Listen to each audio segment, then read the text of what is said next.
Hi guys, कैसे हैं आप सभी लोग। सो गाइस, हम लोग आज बात कर रहे थे। लास्ट क्लास में we were discussing Machiavelli and हम लोगों ने जो मैकियावेली था उसमें ऑलमोस्ट सारा का सारा डिस्कस कर ही लिया था। बस एक छोटा सा टॉपिक बचा था एंड उसको हम बस ख़त्म करते ही will start off with a new topic that is आपका हॉब्स। तो जल्दी से मैकियावेली को ख़त्म करते हैं and let us start with a new topic. तो देखिए, अब जो मैकियावेली की जो नेक्स्ट एडवाइस है प्रिंस को, that is Machiavelli's advice on role of fortune. कि भाई फॉर्च्यून के बारे में उनका क्या मानना है, ठीक है, लक के बारे में क्या मानना है, ठीक है। बहुत सारे आप जैसे लोग, जैसे मैं, आप और हम सब जब यूपीएससी एस्पिरेंट्स होते हैं तो सब लोग कहते हैं यार, oh man she was lucky.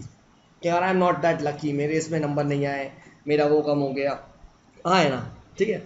तो इस लक के बारे में मैकियावेली क्या बोलता है देखते हैं एंड देखेंगे। आप, मैं आपको बता रहा हूँ, ये बहुत ही अच्छी एडवाइस है एंड आप भी लगेगी कि हाँ यार ये वाकई मैटर करती है, ठीक है। तो देखिए, सबसे पहली बात, how do you define luck. अच्छा चलो छोड़ो यार, एक बात बताओ, why do we say that जब आप एग्जाम हॉल में पहले जाते हो, भाई ऑल द बेस्ट फोड़ दियो, ठीक है, या बेस्ट ऑफ लक क्यों बोलते हैं बताइए, ठीक है, एग्जैक्टली exactly, ठीक है। तो देखिए, इसका एक रीज़न होता है।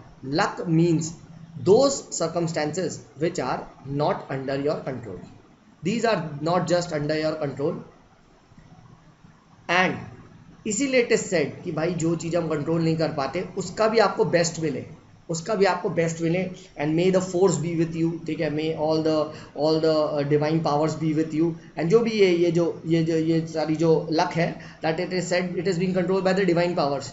तो भाई भगवान करे आप पे वो पावर्स मेहरबान रहे, ठीक है। So that is why we say best of luck, ठीक है। तो बस व्हाट इज लक और what is fortune means the circumstances which are not under your control, means कि गारंटी कुछ नहीं है, guarantee is not from your side, no guarantee, ठीक है। हाँ, तो अब मैकियावेली कैसे इसी चीज़ को डिफाइन करता है, ठीक है। तो मैकियावेली भी यही बताता है। मैकियावेली हमारा कहता है कि देखो भाई, fortune denote certain things which are beyond the control of the man has no control over it and इसीलिए प्रिंस भी तो मैन ही है, समझना पड़ेगा कि भाई जो भी ये आपके फॉर्च्यून है इसको पहले समझो, क्योंकि तुम सब कुछ कंट्रोल नहीं कर सकते। Even though you have all the qualities, even though you are the ablest person on this planet, yet you cannot control everything. ये तो आप बात जानते हो, ठीक है। Even if you learn my statecraft, there is no guarantee that you will get success. Why? Because there is something called as, बताइए guys, जी हाँ, luck is a factor which is very very necessary for your success and इसीलिए Prince को क्या करना पड़ेगा, Prince को इस luck और इस फॉर्च्यून के जो रोल है उसको समझना पड़ेगा, ठीक है। हाँ, ये चीज़ आप ध्यान रखिएगा। इसका आगे कहना है कि देखिए, बैड लक जो होता है, bad fortune, that can strike anyone, ठीक है, that can strike anywhere, ठीक है, and that can strike any time, कभी भी किसी को कहीं भी आ सकता है। ये चीज़ आप ध्यान रखिएगा। उसके बाद, और ऐसा नहीं है, बैड लक के बारे में मैकियावेली और ज़्यादा स्केप्टिक होते हैं। कहते हैं देखो, जब प्रॉब्लम्स आती है तो एक साथ आती है, एक साथ सारी प्रॉब्लम्स एक साथ आती है, ठीक है। Just like he compares it to torrential rains.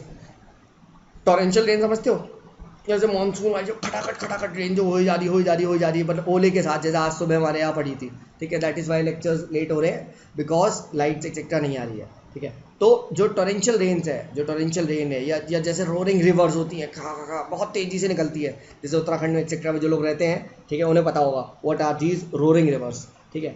तो इसीलिए बैड लक को इसकी तरह कंपेयर किया जाता है, जस्ट लाइक टॉरेंशियल रेन्स और roaring reverse and, but Machiavelli एक बात और कहते हैं कि ठीक है यार, ठीक है, ये टॉरेंशियल रेन्स है, रोरिंग रिवर जैसा है बैड लक, बट जो प्रिंस तैयार रहता है, जो प्रिंस के पास डिफेंस होता है, वो डेफिनेटली ये सारे सर्कमस्टेंसेस को हैंडल कर पाता है, ठीक है।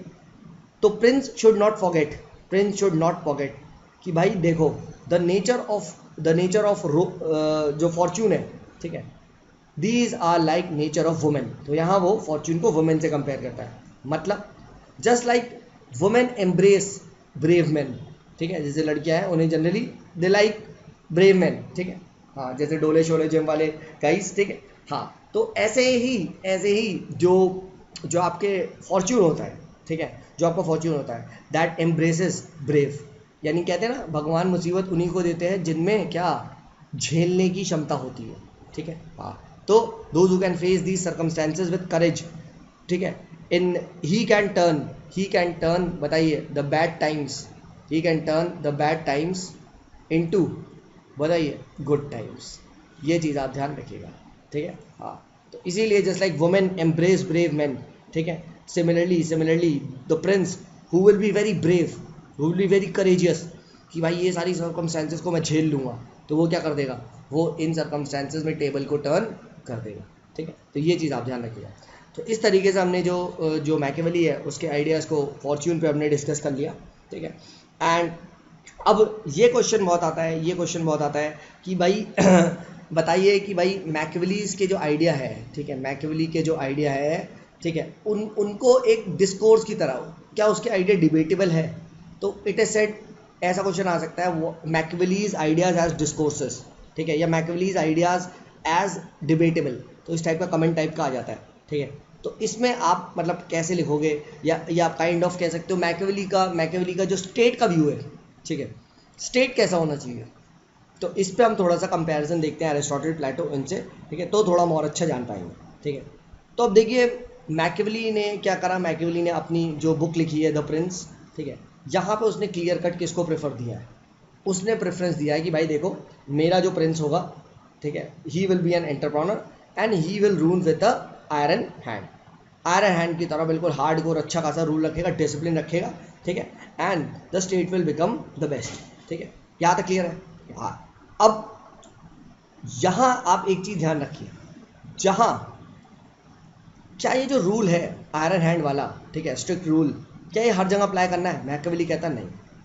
If the people are very virtuous, हाँ, वहाँ पे लोगों में सिविक सेंस है, दे आर वेरी कोऑपरेटिव, कोई करप्शन नहीं कर रहा है, ठीक है, तो भाई क्यों प्रिंस को इतना डंडा करने की जरूरत है? बिल्कुल नहीं।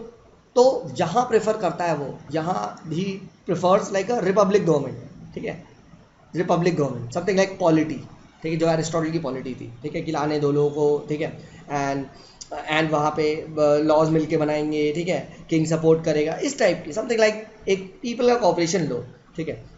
बट जहाँ लोग क्या है, the people are not so virtuous, the people are very very corrupt, ठीक है, मॉरल कोई भी सिविल सेंस नहीं है, सिविक सेंस नहीं है, मॉरल वैल्यूज नहीं है, तो वहाँ प्रिंस क्या रखे, एक डंडे से रूल करे, मतलब use your iron hand, in short be a typical monarch, ठीक है। तो मोनार्क कैसा होता है, बिल्कुल हार्ड को रूल करता है, वो वैसे। तो जो मैकियावेली की जो रिपब्लिक है, इट इज सेड, ठीक है, ये किससे कंपेयर किया जाता है? एरिस्टोटल की पॉलिटी से, ठीक है, जहाँ पे बिल्कुल एनलाइटेंड सिविल क्लास पार्टिसिपेट कर रही है लॉ मेकिंग में, ठीक है। तो इसीलिए जो मैकियावेली का वैसे आइडियल स्टेट क्या है? आइडियल स्टेट तो यही होगा ना आपका, ये रिपब्लिक, ठीक है, this is Machiavelli's ideal state, ठीक है, बट ये तो मिलता नहीं है, तो वो उसे क्या बनाना पड़ता है? मोनार्क, ठीक है, क्योंकि people are not so much virtuous, ठीक है, हाँ है ना। तो मैकियावेली का जो आइडियल स्टेट है वो एरिस्टोटल का क्या है? एरिस्टोटल का प्रैक्टिकेबल स्टेट है, हाँ है ना, याद करो, क्योंकि एरिस्टोटल का आइडियल स्टेट क्या था, याद करो, एरिस्टोटल तो कहता था कि फिलोसफर किंग का रूल अच्छा है, बट शर्त है क्या, मिल नहीं सकता ना, इट इज़ नॉट पॉसिबल प्रैक्टिकेबली, तो प्रैक्टिकेबली तो हमें पॉलिटी मिलती है, हाँ है ना। तो एरिस्टोटल का जो it is said the best practicable state is Machiavelli's ideal state, ठीक है। हाँ, तो इसीलिए मैकियावेली एक बहुत ही फेमस लाइन बोलता है, मैकियावेली कहता है क्या, wherever possible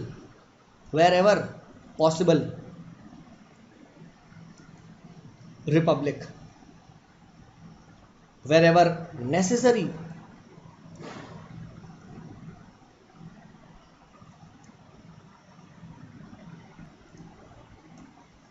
monarchy, but in no case there should be aristocracy और oligarchy, ये रिच एक्सेट्रा, ठीक है, फ्यू एक्सेट्रा, इनको तो कभी भी पावर नहीं देनी, ठीक है, ये चीज़ आता है। क्योंकि याद करिए जो चर्च एक्सेट्रा थे वो क्या थे, they belong to the elite class, aristocrats ही तो थे, ठीक है, और चर्च ने ही पूरा ख़राब किया था इटली को, हाँ है ना।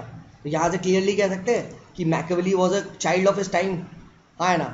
And Machiavelli was child of modernization, मतलब रेनेसा का चाइल्ड था एंड मॉडर्न टाइम्स में आ रहा था। मैंने आपको बताया था मॉडर्न टाइम्स में कैसे कैपिटलिज्म का राइज होता है, ठीक है, कैसे नेशन स्टेट्स का राइज होता है। So he was basically a philosopher और thinker of this capitalist class, and for capitalist class to remain in power, क्या ये एरिस्टोक्रेट्स को नीचे करना पड़ेगा तुम्हें, ये ओलिगार्की, फ्यूडल लॉर्ड्स, इनकी पावर को क्या करना पड़ेगा, इनकी पावर को कम करना पड़ेगा। इसीलिए जो एमर्जिंग कैपिटलिस्ट क्लास है वो उन्हीं के प्रो में थ्योरी देता है, उन्हीं के सपोर्ट में थ्योरी देता है। एंड इस क्लास का फ्यूडल क्लास और नोबिलिटी के साथ, जो एरिस्टोक्रेसी थी उसके साथ हमेशा से कॉन्फ्लिक्ट्स थी, ठीक है। तो Machiavelli is very very critical of these nobility, और वो शुरू से ही कह रहे हैं कि ये जो चर्च है इसने क्या करा है, इसने एक पैरासिटिक करप्शन फैला दिया है, दीज आर पैरासाइट्स, ठीक है। एंड इसीलिए वो जो किंग है उससे भी रिक्वेस्ट करता है कि सर तुम कॉमन मैन को फेवर कर लो, बट कभी भी इन एरिस्टोक्रेट्स को फेवर मत करना, ठीक है। दे विल चैलेंज यू, ठीक है, and they will one day overthrow you, ठीक है। हाँ, तो ये चीज़ जाने का, देखिए गरीब आदमी के पास कभी भी इतना चैलेंजिंग की पावर नहीं है, ना ही उसके साथ एस्पिरेशन है। कोई तुमने सोचा है गरीब आदमी क्या भाई मैं क्या बोलते किंग बन जाऊँगा, प्राइम मिनिस्टर बन जाऊँगा, नहीं भाई, उस ही रिक्वायर्स जस्ट फूड, ठीक है, उसकी ख्वाहिशें बहुत लिमिटेशंस है, ठीक है। बट ये जो एरिस्टोक्रेट्स है they are very ambitious and also they are very close to the king, तो हो सकता है उनके खिलाफ कॉन्स्पिरेसी करके मार मूर के पावर कैप्चर कर लें, ठीक है। इसीलिए याद रखिएगा कि ये फ्यूडल क्लास, ठीक है, ये जो चर्च है, नोबिलिटी है, इन सब ने ही they were responsible for the lack of unification of Italy, ठीक है। तो ये चीज़ हमने डिस्कस कर ली है। तो इस तरीके से हमने जो मैकियावेली के आइडियाज़ एज अ डिस्कोर्सेस, ठीक है, या बेसिकली मैकियावेलीज थ्योरी ऑफ स्टेट क्या है, अगर कभी आपसे मैकियावेलीज थ्योरी ऑफ स्टेट पूछ लिया जाए तो आप क्या लिखोगे, तो इसकी एक ही फेवरेट लाइन है जो आप लिखिएगा, वेर एवर पॉसिबल रिपब्लिक, ठीक है, wherever necessary monarch, but in no case aristocracy, ठीक है, और ओलिगार्की, और ये कहानी आप लिख देना। So Machiavelli's best form of government, ideal form of government is Aristotle's the best practicable state, ठीक है। तो ये चीज़ आप ध्यान रखिएगा, एरिस्टोटल की पॉलिटी से ज़रूर कंपेयर कर दीजिएगा। एंड यहाँ पे आप जो Machiavelli as a scholar of capitalist class, Machiavelli as a supporter of the capitalist class ज़रूर बताइएगा, ठीक है। देखिए मैंने आपको बताया था हर एक जो बंदा आता है, ये जितनी भी पॉलिटिकल साइंस में हम पढ़ते हैं उसका एक पर्टिकुलर एम होता है, इनफैक्ट आप चीज़ें रियल लाइफ में अप्लाई करते हैं। हर एक पर्सन जो आपसे मिलता है, ठीक है, चाहे आप किसी न किसी, क्या आप उसका एक एजेंडा होता है, ठीक है, समझिए। एंड स्पेशली पॉलिटिकल साइंस में जितनी भी थ्योरी दी जाती है सबका एक एजेंडा होता है। आप बताओ प्लेटो, एरिस्टोटल, ये किसको किंग बनाना चाहते थे?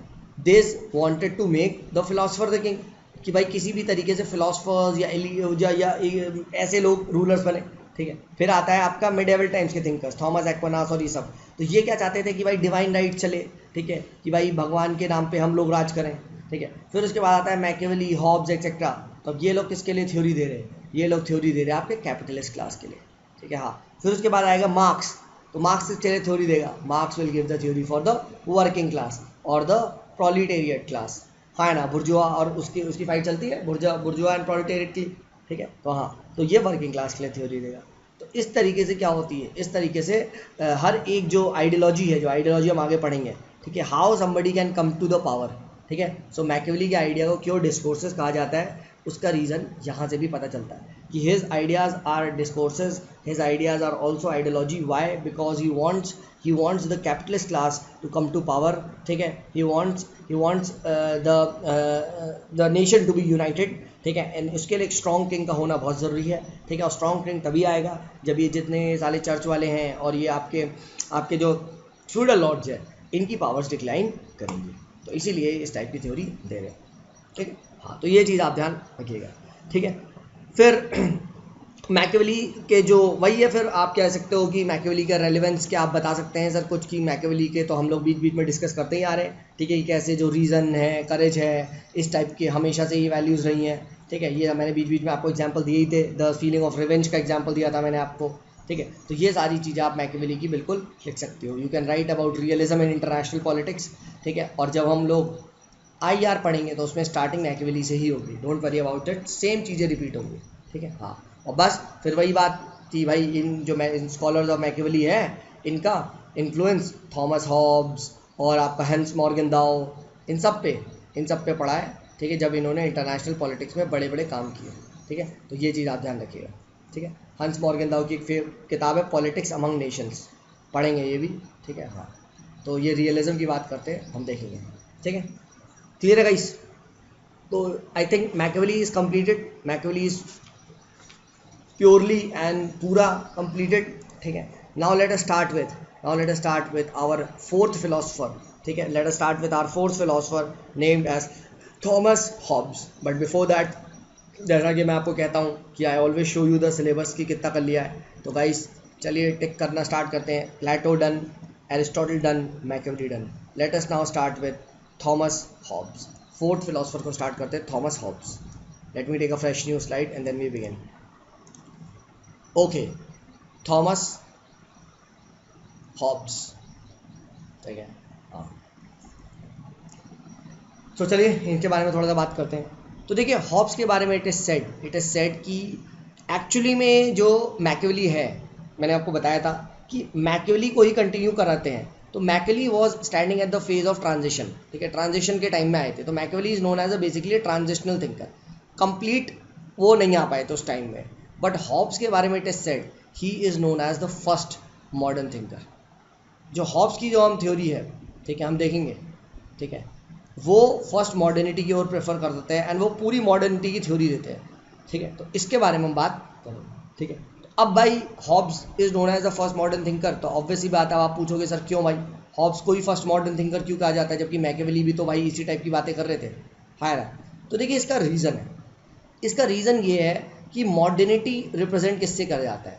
आपको बताया था मैंने, मॉडर्न टाइम्स में कौन था, ट्रीटी ऑफ वेस्टफेलिया से कौन ऊपर बैठा था। 1648 से ट्रीटी ऑफ वेस्टफेलिया से स्टेट आया था। अब स्टेट सुपरमेसी कैसे हो सकती है? स्टेट सुपरमेसी क्या मैं कह सकता हूँ, सिर्फ एक ही टर्म से आती है, that is sovereignty of the state. बताइए, सिर्फ और सिर्फ इससे आती है सॉवरेनिटी ऑफ द स्टेट? जी हाँ दोस्तों, बिल्कुल, सिर्फ और सिर्फ थ्योरी ऑफ सॉवरेनिटी से ही आती है, ठीक है। हाँ, तो Hobbes was the first guy जिसने जो theory of sovereignty which is a feature of modern times, modernity को जो रिप्रेजेंट करता है, जो नेशन के को अल्टीमेटली सुप्रीम बताता है, वो इसने दी, ठीक है। अभी हम बात करेंगे आगे, इसको डिस्कस करेंगे। तो he was the first guy जिसने कंप्लीट थ्योरी ऑफ, याद रखिएगा word, the word is important, complete theory of sovereignty दी है, ठीक है। He was the first guy to give the complete theory of sovereignty. अभी हम बात करेंगे आगे, डोंट वरी, अभी सिर्फ हम इंट्रोडक्शन ही ले रहे हैं, हाँ ना, ठीक है। हाँ, तो अब सबसे पहले क्वेश्चन आता है, सबसे पहले हम कभी भी थिंकर को पढ़ते हैं तो याद है वही टाइम स्पेस और वही क्राइटेरिया रखेंगे कि इंपॉर्टेंस क्या है, टाइम क्या था, स्पेस क्या था, इस टाइप की बात करेंगे, ठीक है। हाँ, तो अगर हम इंपॉर्टेंस ऑफ हॉब्स की बात करें तो भाई देखो, इंपॉर्टेंस ऑफ हॉब्स की यही बात है कि भाई जो चीफ जो एलिमेंट होता है मॉडर्न नेशन स्टेट का, ठीक है, modern nation states is incomplete, ठीक है, without the word called as sovereignty, and sovereignty जो है it means, what does it mean? It means supreme authority and इसी की ही कंप्लीट थ्योरी दी है थॉमस हॉब्स ने, ठीक है। हाँ, अच्छा, sovereignty as a supreme authority, ये समझते हो ना, supreme authority of what? Of making the laws. जो भी लॉज बनाएगा वो स्टेट ही बनाएगा, नो बडी एल्स, यानी चर्च और you can say any civil society organization, ठीक है, और द फ्यूडल लॉर्ड्स, ये सब लोग नीचे रहेंगे, ठीक है, कंट्रीब्यूट कर सकते हैं, but the last word will be taken by the state will be at the top. And जितने भी आपके 400-500 जितने भी 500 जात के परमुटेशन एंड कॉम्बिनेशन है, ये सब क्या होंगे? सब उसके नीचे होंगे, ठीक है। सबसे टॉप की जो ऐसा मॉडल आप लोग देखते होंगे, ऐसा डायग्राम बनाते होंगे, ठीक है, उसमें यह हायरार्किकल मॉडल होता है, सबसे ऊपर आएगा यहाँ पे स्टेट, बाकी सबके सब स्टेट के आपके अंदर आएंगे, ये चीज़ आप ध्यान रखिएगा, ठीक है, done, okay. So this is the supreme authority, means it is the sole authority, supreme authority to make the laws, ठीक है। हाँ, अब पर्पस क्या होता है, क्यों इस थ्योरी को दिया जाता है? तो ऑब्वियसली बात है, आप सबको याद है कि भाई मॉडर्न टाइम्स का एक मेडिवल टाइम्स का एक चीफ फीचर ये था, कि मेडिवल टाइम्स वॉज, वहाँ पे एक क्योटिक सिचुएशन थी। क्योटिक सिचुएशन कैसे भाई खुद बताओ। There were multiple authorities to make law. एक तरफ था चर्च, हाँ है ना, एक तरफ था फ्यूडल लॉर्ड्स, ठीक है, एक तरफ था किंग्स, समझो। तो अब किसकी चले, ये चीज़ बहुत चक्कर होता था, ठीक। तो यहाँ पे जब हॉब्स अपनी थ्योरी देंगे तो यहाँ पे वो क्लियरली स्टेट को सुप्रीमेसी दे देते हैं, ठीक है, एंड बाकी सबको अंदर कर देते हैं। ये चीज़ क्लियर हुआ, ठीक है। तो ये चीज़ ध्यान रखिएगा। अब देखिए सॉवरेनिटी में आपने भी ऐसे कुछ टर्म सुने होंगे कि सर पॉपुलर सॉवरेनिटी क्या होती है। तो पॉपुलर सॉवरेनिटी मीन्स कि the popular means the people, the ultimate authority to make the laws is with people, ठीक है, हाँ है ना। अब जैसे इंडिया में बताइए, इंडिया में क्या पॉपुलर सॉवरेनिटी है, ठीक है, या पार्लियामेंट सॉवरेनिटी है, हाँ है ना, बताइए। तो देखिए इंडिया में आपको लगता है कि सर अल्टीमेटली अथॉरिटीज तो पार्लियामेंट के पास है, नहीं भाई, बट इनडायरेक्ट कमांड पॉपुलेशन के पास है। पॉपुलेशन पे बहुत सारे ऐसे पावर्स हैं, ठीक है, जिसकी वजह से क्या कर सकते हैं, जिसकी वजह से पार्लियामेंट को डिसमिस किया जा सकता है, नो कॉन्फिडेंस लाया जा सकता है, बहुत सारी चीज़ें। तो अल्टीमेटली पॉपुलेशन में इंडिया में the people are the sovereign and not the parliament, ठीक है। और हमारा कॉन्स्टिट्यूशन भी डिराइव किससे होता है, वी द पीपल से स्टार्ट होता है, हाँ। और जबकि पार्लियामेंट सॉवरेनिटी क्या होती है, पार्लियामेंट सॉवरेनिटी मतलब पार्लियामेंट बहुत ज़्यादा सुप्रीम है, बहुत ज़्यादा। एंड आप सबको पता है just like someone like Britain की पार्लियामेंट तो भाई इतनी ज़्यादा सुप्रीम है, it is known as the mother of all parliament, ठीक है, हाँ। तो that is an example of parliament sovereignty, ठीक है। ये चीज़ ध्यान रखिएगा, कभी कभी टर्म्स भी आते हैं, ठीक है, हाँ। तो what is the purpose of sovereignty, theory of sovereignty, it wants to ensure that it wants to ensure and remove the confusion regarding the law making authority, ठीक है। It tells us that the supreme authority to make laws shall lie with the state only, ठीक है guys. तो ये है आपकी theory of sovereignty. जिसको नहीं पता है कि स्टेट इज द बाप, सिंपल ऐसे याद रखना, state is the cheap and the highest authority, nobody can question that, ठीक है, हाँ। अब थोड़ा सा अगर हम लोग मेडिवल टाइम्स के बारे में बात करें तो अभी मैंने आपको बताया मेडिवल टाइम्स में बहुत ज़्यादा कियोटिक सिचुएशन थी, क्योंकि वहाँ बहुत ज़्यादा मल्टीपल सेंटर्स ऑफ सॉवरेनिटी थे, अथॉरिटी थे। तो that is why that was called as the pluralistic theory of sovereignty, और आई कैन से स्टेट, ठीक है, हाँ। तो ये गाइस हम लोग थ्योरी ऑफ स्टेट में पढ़ते हैं, वहाँ नहीं पढ़ाऊंगा, यहीं पे समझ लेना, ठीक है। प्लूरलिस्टिक थ्योरी ऑफ स्टेट क्या बोलती है, या प्लूरलिस्टिक थ्योरी ऑफ सॉवरेनिटी क्या बोलती है, कि यहाँ पे जो सॉवरेनिटी है वो क्या है, वो डिवाइडेड है, ठीक है, एक के हाथ में नहीं है। चर्च भी है, आपका फ्यूडल लॉर्ड्स भी है, किंग्स भी है, कोई ABCD अलग अलग अथॉरिटीज है, ठीक है। So this is called as pluralistic view of authority, और also called as shared sovereignty, ठीक है, also called as diffused sovereignty, ठीक है। ये क्लियर हो, डिफ्यूज सॉवरेनिटी, शेयर्ड सॉवरेनिटी, ये सारे words are very very important. Please ensure जब आप ये सब लिखे answers pluralistic theory of sovereignty के, तो ensure that these words are the centre point of your answer and with underlined, ठीक है। सो ये हमने क्या बोलते हैं, मल्टीपल जो सेंटर्स ऑफ अथॉरिटी है उसके बारे में हमने। तो अब देखिए यहाँ पे एक चीज़ समझने की कोशिश करिए, जब सॉवरेनिटी ऐसे मल्टीपल जगह डिवाइड थी, डिफ्यूज थी, तो ऑब्वियसली बात है कियोस तो आएगा, ठीक है, कियोस तो आएगा। तो इसकी वजह से क्या हुआ, यहाँ पे जो था सिस्टम, जो आपका जो उस टाइम मेडिवल यूरोप था, ठीक है, that was very very chaotic, ठीक है। तो मेडिवल लाइफ जो क्या थी, मेडिवल लाइफ का जो चीफ फीचर था, ठीक है, वो आप यही कह सकते हो कि how is it different from modern times, कि मॉडर्न टाइम्स में ये जो कियोस और ये जो कन्फ्यूजन था इसको दूर कर दिया, क्या, when pluralistic theory of sovereignty, ठीक है, गॉट कन्वर्टेड इनटू क्या, monistic theory of sovereignty. And ये जो मोनिस्टिक थ्योरी का जो टैग दिया जाता है, ये दिया जाता है आपका हॉब्स को, and that is how modernity came, ठीक है। तो ये चीज़ आप ध्यान रखिएगा, ठीक है। The medieval life in Europe was based on feudalism, whereas the modern life, ठीक है, it is now based upon capitalism, ठीक है। सिंगल पावर आ गई, कैपिटलिस्ट क्लास का, किंग्स ने सपोर्ट किया, कैपिटलिज्म आया, ठीक है। तो ये चीज़ आप ध्यान रखिएगा, है ना।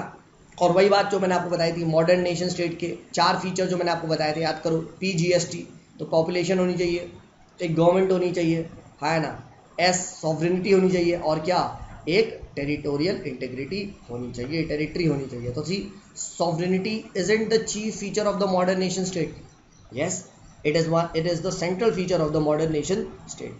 तो modern nation state with definite territory and जितना भी आपका सॉवरेनिटी है, पॉपुलेशन है, गवर्नमेंट है, नेशन, ये टेरिटरी है, ये सब ध्यान रखिएगा, ठीक है। हाँ, और ये आउटकम कैसा आया, आउटकम कैसे आया, तो याद करिए, ये मैं कह सकता हूँ एक बाय प्रोडक्ट था कैपिटलिज्म का, एक बाय प्रोडक्ट था कैपिटलिज्म का। क्योंकि जब कैपिटलिज्म ने फ्लरिश करना स्टार्ट किया, जब आपका इंडस्ट्रियल रेवोल्यूशन एक्सेट्रा ये सब आना स्टार्ट हुआ, ठीक है, तो उसमें क्या हुआ, उसमें इन्होंने देखा आपका कि कैपिटलिज्म को प्रमोट करने के लिए you require a central authority, ठीक है, for capitalism to flourish, for this mercantilism और ये फाइनेंशियल कैपिटलिज्म, ठीक है, इसको फैलने के लिए आपको एक स्ट्रॉन्ग सेंट्रल अथॉरिटी की जरूरत चाहिए।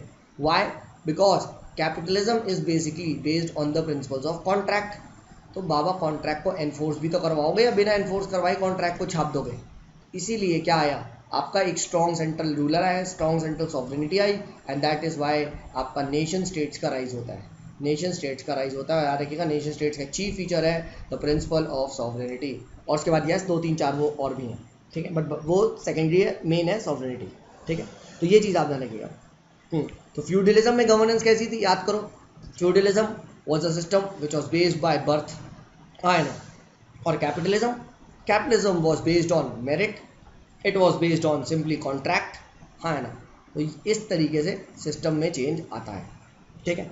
यहाँ पे जो था फ्यूडलिज्म, वहाँ पे land was the central commodity, ठीक है। अब यहाँ क्या हुआ, गुड्स, सर्विसेज, ये सब हो गए क्या, आपके सेंट्रल कॉमोडिटी, जब कैपिटलिज्म आया, ठीक है। हाँ, तो रूल्स का होना, लॉज का होना, कॉन्ट्रैक्ट का होना, टर्म ऑफ ऑब्लिगेशन का होना, तो एक प्रॉपर सिस्टम चाहिए आपको, ठीक है, फॉर कैपिटलिज्म टू फ्लरिश।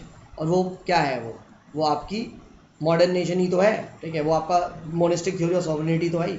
एक ही बंदा जब रूल बनाएगा, अब जब 10 रूल बनाएंगे तो हो गया काम फिर, ठीक है। कोई अपने रूल फॉलो कर रहा है, कोई अपने फॉलो कर रहा है, अपने फॉलो कर रहे हैं, तो क्या हो रहा है, बस क्योस हो जा रहा है, ठीक है। हाँ, है ना। जैसे अभी हो रहा था, इफ़ यू सी कोविड-19 की गवर्नेंस थी, तो कोविड-19 की हमारे देश में अच्छी, it is said one of the reason why India में ये बर्स्ट हो गया, that was because of multiple centres of authority.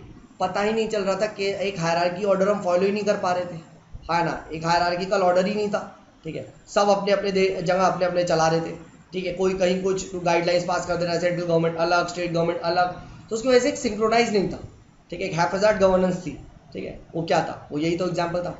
जैसे one of the reason why Delhi is badly governed, ठीक है, वाई द मुंबई में जो ये प्रॉब्लम्स आता है, ठीक है, वो क्या है, because there are multiple centres of authority and सबकी पावर्स डिफ्यूज्ड है, सबकी पावर्स क्या ओवरलैप कर रही है, तो क्लियर कट डिवीजन नहीं हो रहा है। उसकी वजह से दिल्ली की भी हालत ख़राब है। एफयूसी डीडी भी है वहाँ पे, दिल्ली गवर्नमेंट भी है वहाँ पे, सेंट्रल गवर्नमेंट भी है, ठीक है, वहाँ एमसीडी भी है। अब सबके पास एक अपना अपना जोन है, ठीक है, और वो सब जोन में बहुत सारा ओवरलैप कर रहा है। तो अब ये वाला जो पार्ट है, ये तो ओवरलैप कर रहा है बहुत सारा, एफयूसी इतना सारा ओवरलैप कर रहा है, तो ये क्या है, ये आपका मोनिस्टिक और प्लूरलिस्टिक थ्योरी ऑफ सॉवरेनिटी तो है, समझो। तो that is why we require monistic theory of sovereignty, because it leads to effective governance, it leads to you can say the situation of calmness, you can say the situation of clarity, समझे। And जबकि अगर diffuse sovereignty रहेगी तो it will be a situation of chaos, ठीक है। तो ये याद रखिएगा मोनिस्टिक थ्योरी का एडवांटेज क्या है, ठीक है। तो कभी शॉर्ट नोट आए लिखने को तो ऐसा ये सब चीज़ें बताना, and try to give relevance, try to give current relevance, ठीक है। अब देखो इसमें कुछ ज़्यादा है ही नहीं, ठीक है। अगर देखा जाए तो मोनिस्टिक थ्योरी एक लाइन में, एक लाइन ही में अगर तुमने पढ़ा हो तो मैं एक ही लाइन 40 बार में रिपीट कर रहा हूँ, क्या कि भाई one ruler, simple, one person is sovereign, rest are under him, बस खत्म। अब भाई क्वेश्चन तो 150 नंबर है, एक लाइन के अलावा 130 वर्ड भी तो लिखने। Now you try to give the scholar, कि भाई इसके स्कॉलर जिसने प्रमोट किया, हॉब्स ने स्टार्ट कर दिया, Hobbes is known as the first modern thinker, and उसने क्लियर कट ये सब बताया। Compare it to medieval times, कि मिडावल टाइम्स में कैसे होता था, क्या था, ये था, and give its contemporary relevance. तो सी, आई told who brought, I compared to history, and I gave the current or the future relevance, खत्म, 150 शब्द आ गए, हाँ है ना। Examiner will get impressed. That is how you right a political science answer, ठीक है। तो याद रखना, ऐसे इस लाइंस पे सोचना स्टार्ट करो, ठीक है। स्टार्ट गिविंग अ थॉट, अपना थॉट प्रोसेस को आप लोग डेवलप करो, ठीक है। कोई भी लेटर से कल को अगर मैं आपसे डेमोक्रेसी पूछ लूँ, ठीक है, लेटर से डेमोक्रेसी पे कोई भी क्वेश्चन आ गया है, ठीक है, तो डेमोक्रेसी सबसे पहले how do you define democracy, ठीक है, इसका ओरिजिन कहाँ दिखता है, who are the chief scholars who are promoting it, and what is the past में क्या था एंड प्रेजेंट रेलेवेंस क्या है। बस सी एक हायरार्किकल वे में अरेंज कर दिया, अब आप इसी को फ्लो में लिख दो, बस हमका आंसर मक्खन में, ठीक है। और जो क्वेश्चन अगर यहाँ कुछ अलग पूछा है तो उसको यहाँ बॉडी में चेंज कर दो, यहाँ पे इस पार्ट में डिफाइन ओरिजिनेशन प्रेजेंट रेलेवेंस तो सेम ही रहेगा, बस यहाँ का चीज़ आप मक्खन में चेंज कर दो। क्लियर है guys? Okay, we are done with this, ठीक है। हाँ, तो अब अगर हम बात करें कि याद है जब मैंने आपको स्टेट्स एक्सेट्रा थोड़ा बहुत का इंट्रोडक्शन दिया था, तब मैंने आपको बताया था कि मैं फिर से बताऊंगा कि भाई स्टेट क्या होता है। स्टेट जो मॉडर्न नेशन स्टेट है वो है क्या, तो याद है मैक्स वेबर ने क्या बोला था कि मैक्स वेबर कहते हैं it is the legitimate authority, ठीक है, it is the legitimate authority to exercise क्या, physical force, physical force use करने का हक, ठीक है, जो है वो आपके पास किसके पास है, the sole authority to utilise, ठीक है, to you can say the state is having monopoly, ठीक है, over the legitimate exercise of physical force, ठीक है। हाँ, तो ये चीज़ आप ध्यान रखिएगा, ठीक है। इट मीन्स क्या पर्सन पब्लिक में गन रख सकता है, नहीं भाई, क्यों, क्योंकि स्टेट के पास ही राइट है क्या, प्रोटेक्शन का। अगर आप पे कोई अटैक करेगा आप उस पर अटैक नहीं करोगे, state will take care of that, ठीक है। ये चीज़ आप रखिएगा, private person can not use force but police can use the force, but yes it is said जब ये प्रोटेक्शन वीक हुई, state starts to lose legitimacy, तो people will start keeping, they will take responsibility of protection and what they will do, they will keep weapons, ठीक है। तो ये चीज़ please guys थोड़ा सा ध्यान रखिएगा, and I think this is also very easy, ठीक है। हाँ अब देखिए थोड़ा सा हम लोग लॉस के बारे में भी बात करते हैं, क्योंकि स्टेट के बारे में बात कर रहे हैं, सॉवरेनिटी की बात कर रहे हैं, तो थोड़ा लॉस के बारे में भी बात करते हैं कि कितने टाइप के लॉज होते हैं, कैसे होते हैं, क्योंकि then we will introduce Hobbes, समझिए। अब मैं हॉब्स को आपको कह दूँ कि Hobbes belong to ABC category of law, समझिए, Hobbes belong to the category of positive law, तो मुझे पहले पॉजिटिव लॉ समझाना है, तो यहीं पे आप लोग समझ लो लॉज के कितने ट्रेडिशंस रहे हैं, कैसे कितने टाइप ऑफ लॉज आते हैं बेसिकली, ठीक है। हाँ, तो सबसे पहले आता है, याद करो क्या, ट्रेडिशन ऑफ नेचुरल लॉ, ठीक है, ट्रेडिशन ऑफ नेचुरल लॉ, मतलब नेचुरल लॉ कौन से लॉ, वही लॉ याद करो जो प्लेटो सपोर्ट करता है, जो एरिस्टोटल सपोर्ट करता है, हाँ है ना, ठीक है। हाँ, नेचुरल फोर्सेस, ठीक है, natural forces they are given by nature, हाँ है ना, ठीक है। हाँ, तो ये क्या है, दीज आर नेचुरल लॉज, ठीक है। तो इसके बारे में इसकी अथॉरिटी कहाँ से आती है भाई, अपनी बुद्धि यार, रीजन, इसके लिए कोई nobody needs to tell you that you need to breathe, हाँ है ना, टू लिव, तो right to breathe, right to water, ये सब चीज़ें तो समझो, तो सच राइट्स क्या है, दीज आप रिलेट कर सकते हो नेचुरल लॉज, मतलब these are supported, these are the chief source क्या है, सोर्स इसका आपका नेचर है, एंड सप्लीमेंट कौन करता है इसको, क्या सप्लीमेंट कौन करता है, आपका रीजन। यहाँ तक क्लियर है? हाँ, और जो थिंकर है इसमें, जो थिंकर आएंगे, बताइए कौन से थिंकर हैं, तो थिंकर्स आपके द ग्रीक स्कॉलर्स जो थे, ठीक है, ग्रीक फिलोसफर्स जो थे, वो इसी की तो बात करते थे, नेचुरल लॉज की, ठीक है। यस, सेकंड जो स्कूल ऑफ थॉट आता है वो आता है आपका, याद करो, मेडावल टाइम्स में, क्या, जी हाँ, क्या, रिलीजन, कि भाई रिलीजन, ठीक है, रिलीजन से लॉज आते हैं, ठीक है। हाँ, तो रिलीजनल लॉज क्या होंगे, इसका सोर्स क्या होगा, बुक ऑफ, बोलिए, book of religion, something like आप कह सकते हो शरिया लॉ, हाँ ना, शरिया लॉ, ठीक है। हाँ, तो ये आपकी अथॉरिटी डिराइव करते हैं सीधा बुक ऑफ रिलीजन से। फिर आता आपका एक ट्रेडिशन आता है कस्टमरी लॉ, ठीक है, कस्टम्स एक्सेट्रा चलते हैं, ठीक है। हाँ, तो कस्टम्स एक्सेट्रा में क्या चलते हैं कि भाई हमारे बड़े बुजुर्गों से ये परंपरा चलती हुई आ रही है, ऐसा होते हुए आ रहा है, तो हम तो इसको फॉलो करेंगे, ठीक है। तो समथिंग लाइक इन ब्रिटेन, अगर आप ब्रिटेन में देखो, बहुत सारे उनके ऐसे लॉज उनके कॉन्स्टिट्यूशन में पड़े हुए हैं जो वो बिल्कुल ओल्ड एंड ऑब्सोल्यूट है, बट हटा क्यों नहीं रहे वो लोग, बिकॉज वो आपके कस्टम चलता आ रहा है, ठीक है, कि ग्रेट किंग से आया हुआ है एक्सेट्रा ना, तो द ब्रिटेन ट्रेडिशन आप कह सकते हो, British tradition. And finally we come to the positive law. Positive law means क्या? The laws which are made by state. State is the source of law. ठीक है, हाँ है ना. तो ये चीज़ आप जानेंगे, स्टेट से आपके पास आते हैं. ठीक है, ये भी किसका पार्ट है? ये भी किसका पार्ट है? ब्रिटिश ट्रेडिशन का ही पार्ट है. क्योंकि ब्रिटिश में अब जो लॉज बन रहे हैं वो आपके कहाँ से बन रहे हैं? वो अब तो स्टेट ही बना रहे हैं.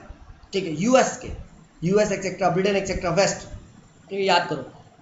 ठीक है, हाँ. और ये एग्जाम्पल आता है आपका, दिस इज यहाँ पे, मतलब this is a classic case, आप इसे कह सकते हो ऑफ मॉडर्निटी. मॉडर्निटी समझो. पॉजिटिव लॉ क्या है? पॉजिटिव लॉ क्या है? The law made by the state, also a part of British tradition. And यहाँ ये this is the chief feature of the modern times. याद करो, state will become sovereign. Now when state will become sovereign, then state gets the absolute right to make the laws. ठीक है, and everybody has to follow it. And that is why Hobbes किसको belong करते हैं? Hobbes is the scholar of, बोलिए guys फिर से, he belongs to the tradition of positive law. यानी he will support the laws made by the state. Rest all other laws, will he support them? Not at all. अब मैंने Hobbes से पूछ लिया, Hobbs भाई तुम ये पॉजिटिव लॉ क्यों खेल रहे हो? क्या तुम इसका रीज़न दे सकते हो? तो हॉब्स कहता है हाँ, पहली बात इसका जो सोर्स है वो क्या है? वो डेफिनेट है. वी कैन ऑलवेज क्वेश्चन कि भाई ऐसा लॉ क्यों बना, स्टेट से जाके पूछ लो, state will give you 500 reasons. ठीक है. Second, it is certain, clear cut laws है, रूल्स है, रेगुलेशन है, blah blah blah blah, don't do this, don't do that, yada yada. हाँ है ना. तो ये सब क्या है? बिल्कुल सर्टेन है. ठीक है. थर्ड, अगर कोई नहीं माने तो क्या? State will give him punishment. ठीक है, हाँ है ना. एनफोर्सेबल है, हाँ है ना. There is always a fear of, बोलो, पनिशमेंट. हेंस ये लॉज फॉलो किए जाते हैं. अब तुम देख लो, क्या पहले के लॉज में सोर्स का पता था? नहीं. किसी में सर्टेनिटी का पता था? नहीं. किसी में एनफोर्सेबिलिटी का पता था? नहीं. तो ये तीनों चीज, the source, the certainty and the enforceability. ठीक है, CSE मैं ऐसे याद रखता हूँ, CSE ऐसे याद रखिएगा. What is the advantage of positive law? It is certain, it's source is definite and it is enforceable. ठीक है, तो ये चीफ कैरेक्टरिस्टिक्स जो है CSE, computer science and engineering, याद रखिएगा. ठीक है. ओके, तो ये भी हमने डिस्कस कर लिया, what is the advantage of positive law and why does Hobbes support the positive law. So Hobbes belong to the tradition of और the school of positive law. ठीक है, आगे बढ़ते हैं. So now let us start. इतना हमने prerequisite discuss कर लिया. Now let us start finally with Hobbes. कि हॉब्स की अब हम लोग पढ़ेंगे टाइम, स्पेस. ठीक है, बचपन कैसा था, गर्लफ्रेंड कैसी थी, इसके बारे में थोड़ा सा हम बात करते हैं. तो देखिए, हॉब्स का स्पेस चेंज होता है. Let us take a flight from Italy and let us all fly us to Britain.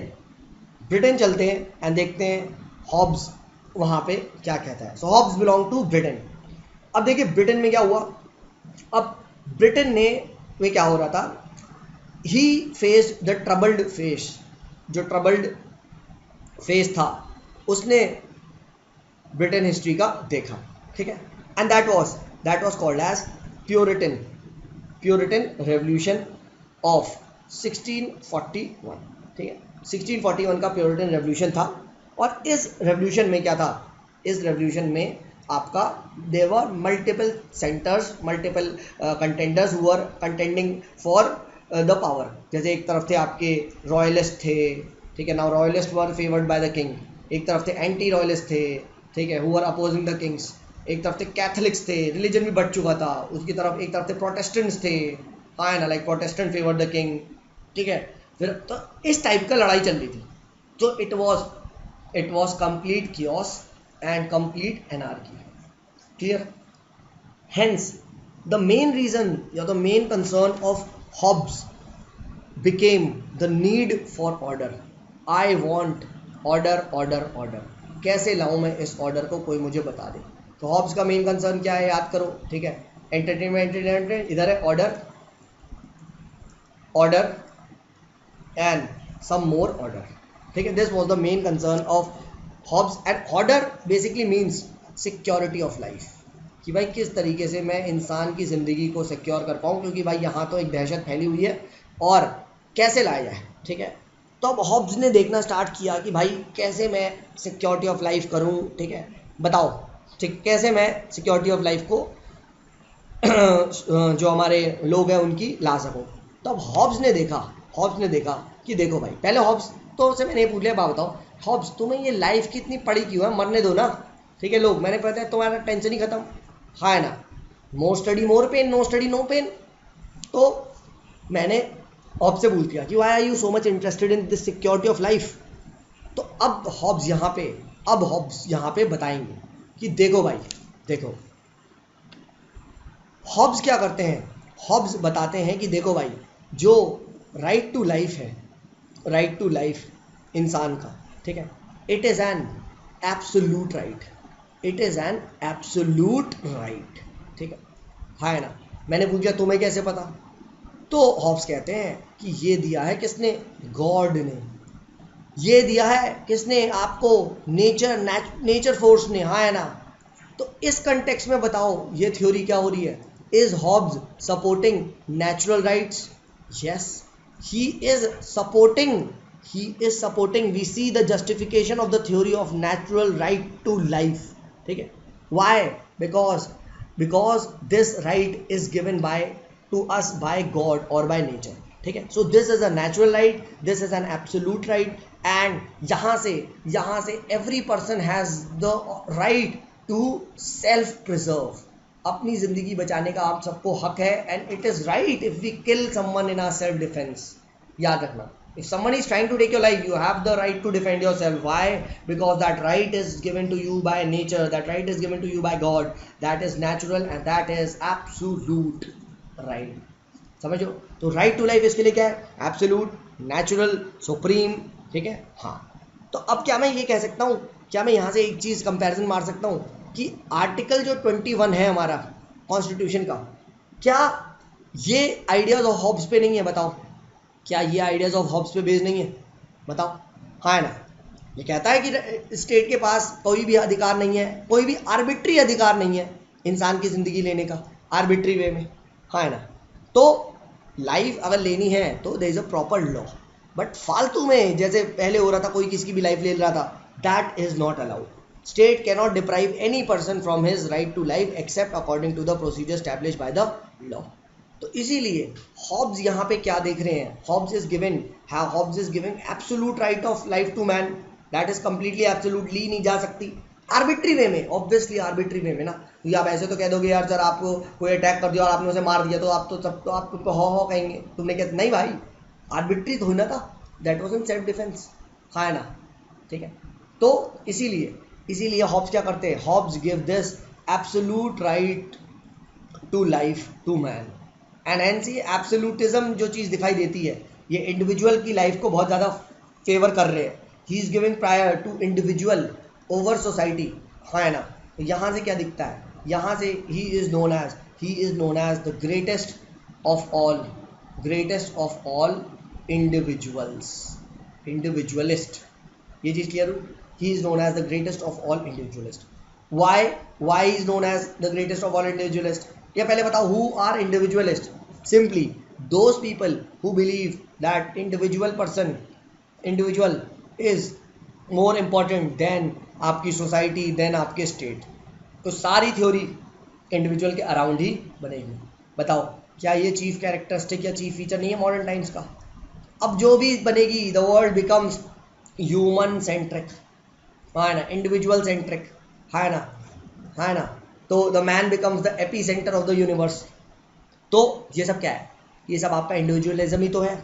तो हॉब्स क्या कह रहा है कि स्टेट तुम कभी भी आर्बिट्री वे में, सोसाइटी तुम कभी भी आर्बिट्री वे में मैन की लाइफ नहीं ले सकते हो। मैन की लाइफ क्या है, एब्सोल्यूट है, नेचुरल है, भगवान ने उसे देके भेजा है। So please ensure that you do not fidget और you do not take that life in an arbitrary manner, ठीक है। हाँ, तो इसीलिए अब जब ये बंदा इतना ज़्यादा राइट टू लाइफ कर रहा है, तो अब ऑब्वियस ही बात है, जब मेडाइवल टाइम्स है तो केओस है, एनार्की है, तो सबसे ज़्यादा खतरा किसको है, राइट टू लाइफ ही को तो है कि भाई कोई कहीं से लाइफ ना ले ले। देयरफॉर हॉब्स मेन कंसर्न क्या बन जाता है, मेन कंसर्न बन जाता है security of the life of people.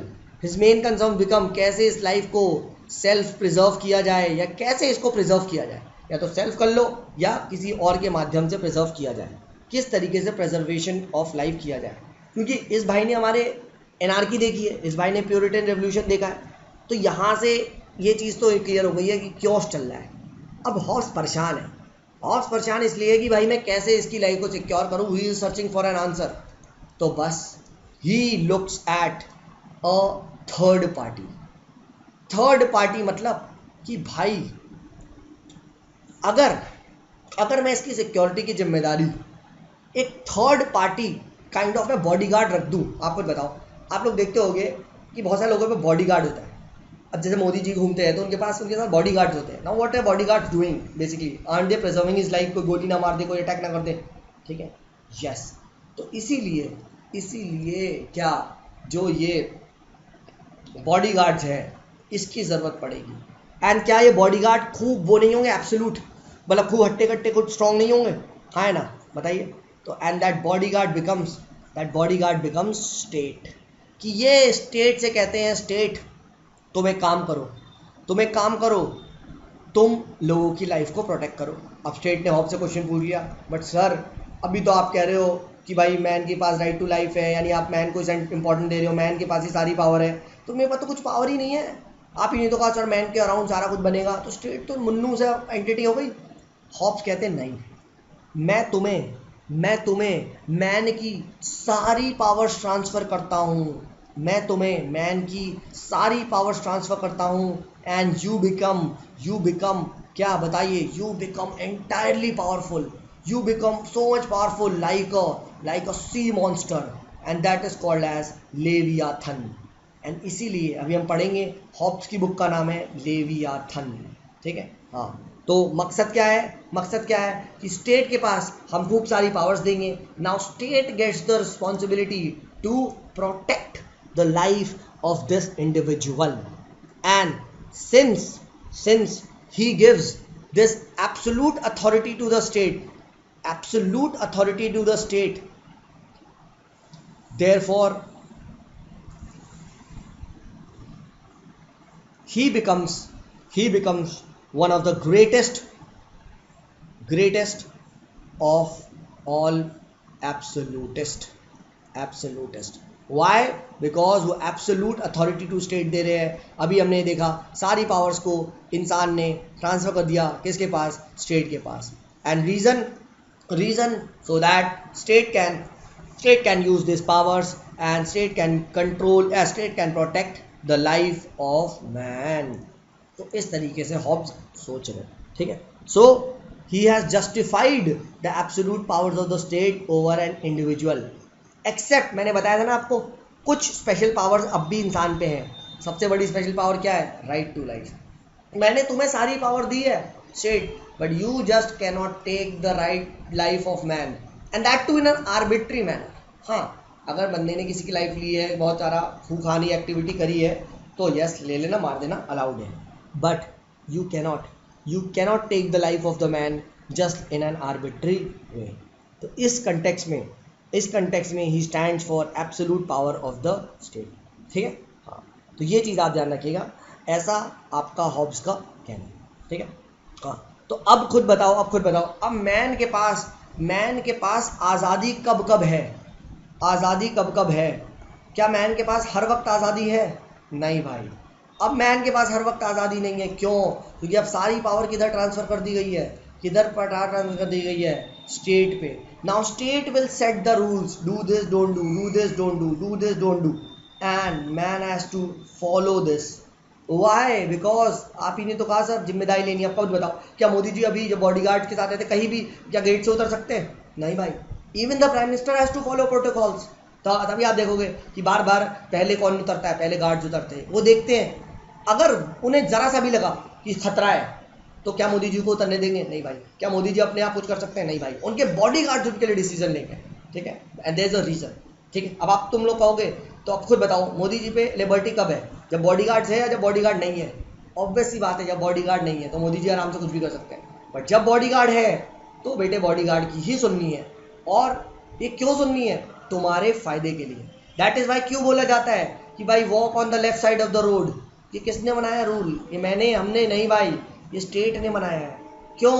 नहीं तो कोई भी कहीं भी भसड़ होके कोई भी पता नहीं दारू पी के कहीं भी गाड़ी चला दे और बस क्या होगा, रॉन्ग साइड, हाँ है ना, हॉर्स कार्स विलेज और रैश ड्राइविंग, कहानी खत्म। ठीक है, कहानी खत्म। हर साल ही आप देखोगे कितने सारे यार रोज ही इंसिडेंट्स होते हैं, एक्सीडेंट्स होते हैं, तो आप वो देख सकते हो।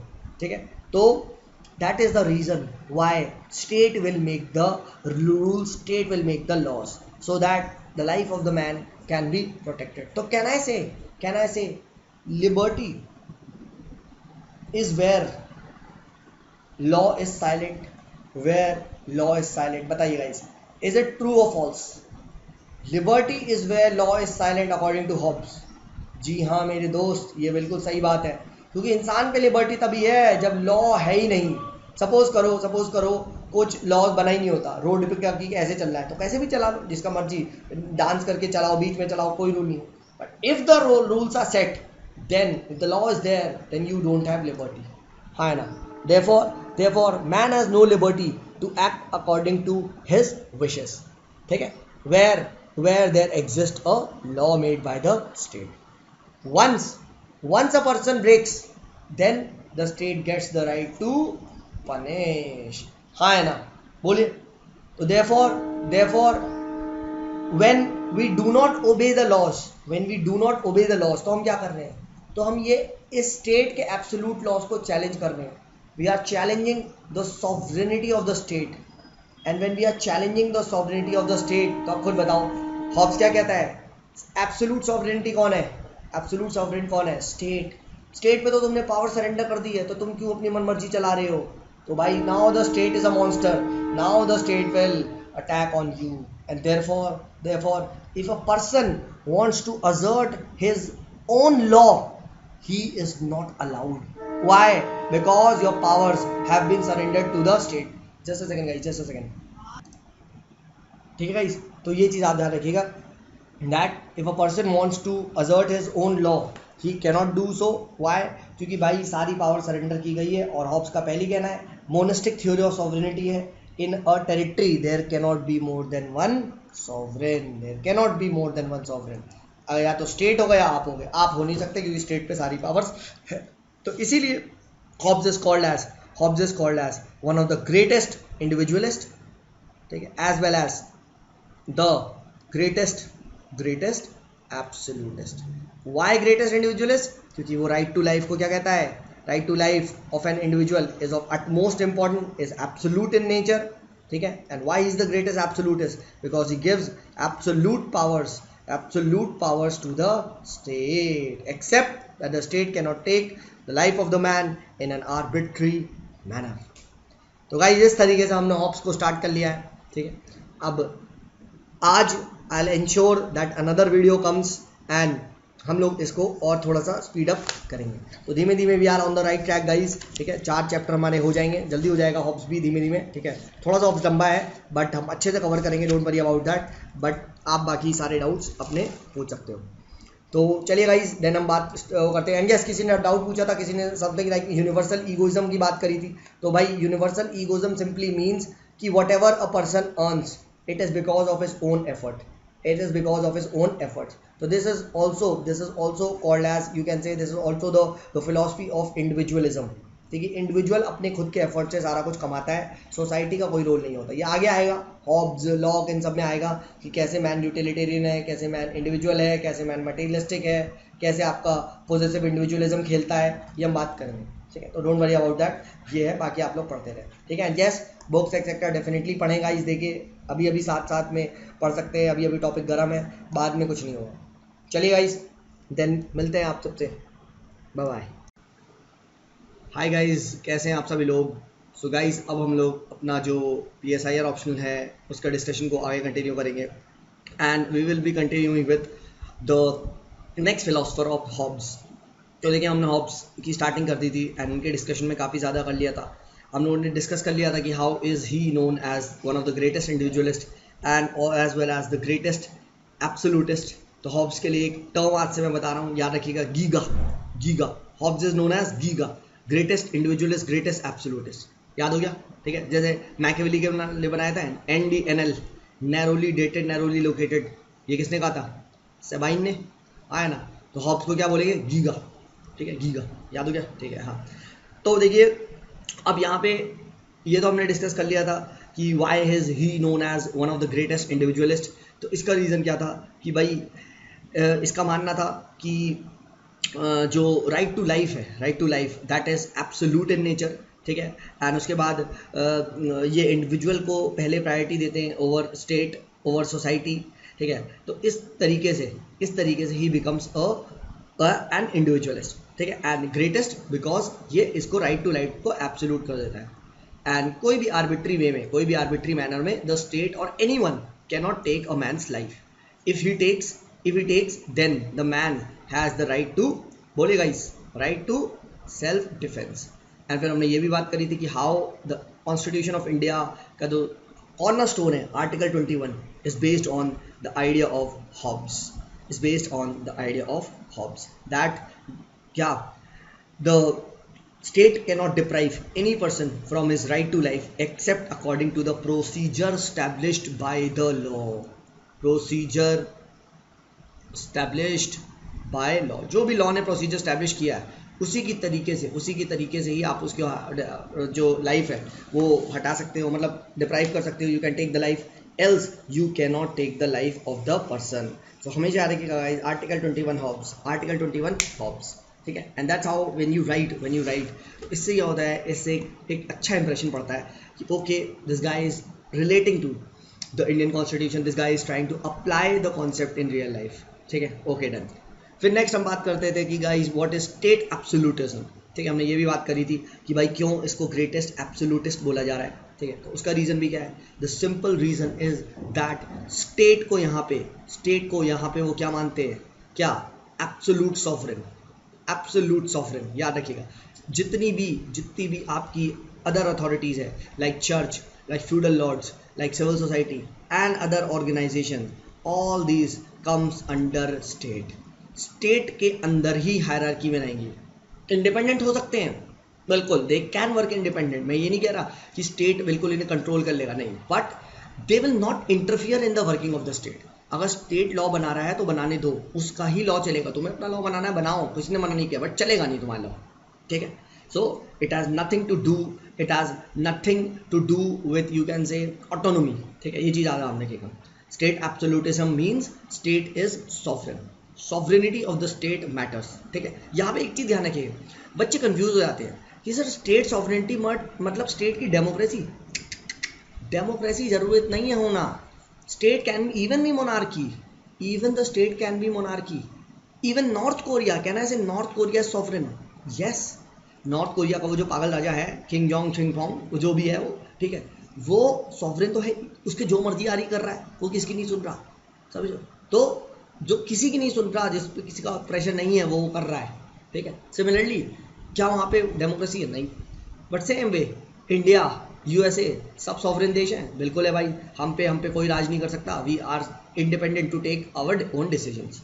सो दिस इज सॉवरेनिटी। याद रखिएगा, बच्चे कंफ्यूजन में आते हैं, बच्चे कहते हैं सर डेमोक्रेसी, ठीक है, सर वो डेमोक्रेटिक कहाँ है? अरे डेमोक्रेसी में तो बस रूलर्स इलेक्ट हो रहे हैं ना, रूलर सॉवरेन है यानी ये कैसे पता भाई? आप खुद बताओ। Can you give me N example of a nation, can you give me N example of a nation which is democratic but not yet sovereign? Come on guys, सोचो, democratic and yet not sovereign। चलिए guys, आप सबको मुझे ये बताना है Telegram में, ठीक है, एंड देखते हैं, ठीक है, आप कितना सोचते हैं। Democratic yet not sovereign, the rulers there, the democratic hint दे दे रहा हूँ, the democratic government there is not sovereign, ठीक है। चलिए टेलीग्राम में जो मुझे इसका आंसर देगा मैं उसे मानूंगा कि यस, वो बंदा या बंदी क्या पढ़ाई कर रहा है, थोड़ा दिमाग लगा रहा है, ठीक है, वन साइडेड अप्रोच नहीं हो रही, ठीक है। आज का ये आपको टास्क दिया मैंने, ठीक है, प्लीज़ आंसर इन टेलीग्राम, ठीक है। चलिए आगे बढ़ते हैं हम लोग। ओके, तो ठीक है, तो चर्च एक्सेट्रा सब लोग क्या है, अंडर द स्टेट लाई करेंगे। And this is nothing but called as the monistic theory of sovereignty, ठीक है। State absolutism, state is on the top of the hierarchy, state is supreme, ठीक है, state has the sole authority to make laws, implement them, punish them, blah blah blah, ये सब किसके पास है? State ही के पास है। So that theory is called as monistic theory of sovereignty. खुद बताइए, क्या ये मेडाइवल टाइम्स में थी? नहीं भाई, मेडावल टाइम्स में तो प्लूरलिस्टिक थ्योरी थी। मेडावल टाइम में तो 2 स्वॉर्ड्स थी, एक थी स्वॉर्ड ऑफ चर्च, एक थी स्वॉर्ड ऑफ किंग, एक थी स्वॉर्ड ऑफ फ्यूडल लॉर्ड्स, हाँ है ना। तो there were more than 2 swords, ठीक है। तो दैट वाज प्लूरलिस्टिक थ्योरी, ठीक है। तो ये चीज़ आप ध्यान रखिएगा, ठीक है।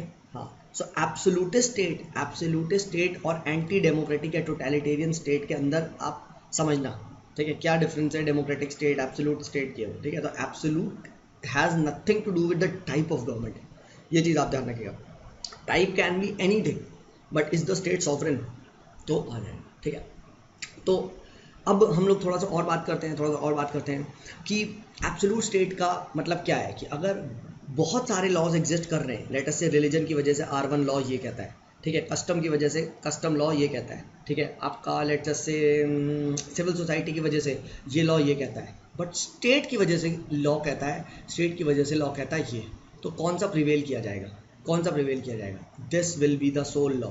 ये सभी लॉ रिजेक्ट कर दिया जाएगा, ठीक है। So if state law exist, man and any other association or every other association will have no freedom to act according to their choice। तो वही बात याद है, मैन के पास लिबर्टी कब है? Man has liberty only where बताइए guys, law is silent. यानी अगर ये नहीं है, सपोज करो ये लॉ है ही नहीं, एग्जिस्ट ही नहीं कर रहा है, ठीक है, ये है ही नहीं, अब भाई कौन सा चलेगा? तो यस, ये भी चल सकता है, ये भी चल सकता है, ये भी चल सकता है, ठीक है।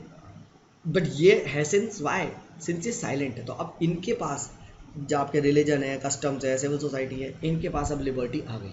बट द डे ये आ गया, स्टेट ने लॉ बना दिया, तो इनकी सबकी लिबर्टी बंद, अब इसकी चलेगी, ठीक है। तो ये चीज़ आप ध्यान रखिएगा, एज अ हॉब्स का कहना है, ठीक है। ओके, तो ये भी हमने बात कर ली कि हॉब्स क्या बताना चाहता है स्टेट एब्सोल्यूटिज्म से, कैसे ये आता है, ठीक है।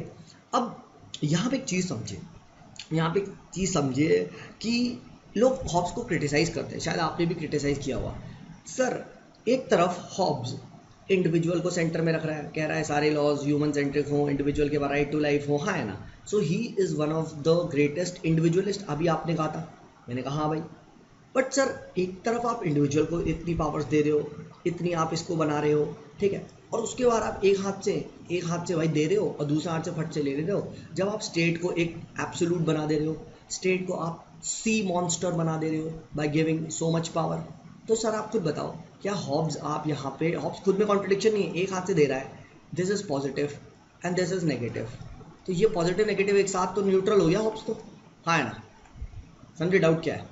So it is said that there is contradiction, or I can say there is inconsistency in the theory of Hobbes, ठीक है, in the philosophy of Hobbes, ऐसा कहना है, ठीक है। बट ये इनकन्सिस्टेंसी क्या है? ये इनकन्सिस्टेंसी आपका सुपरफिशियल है।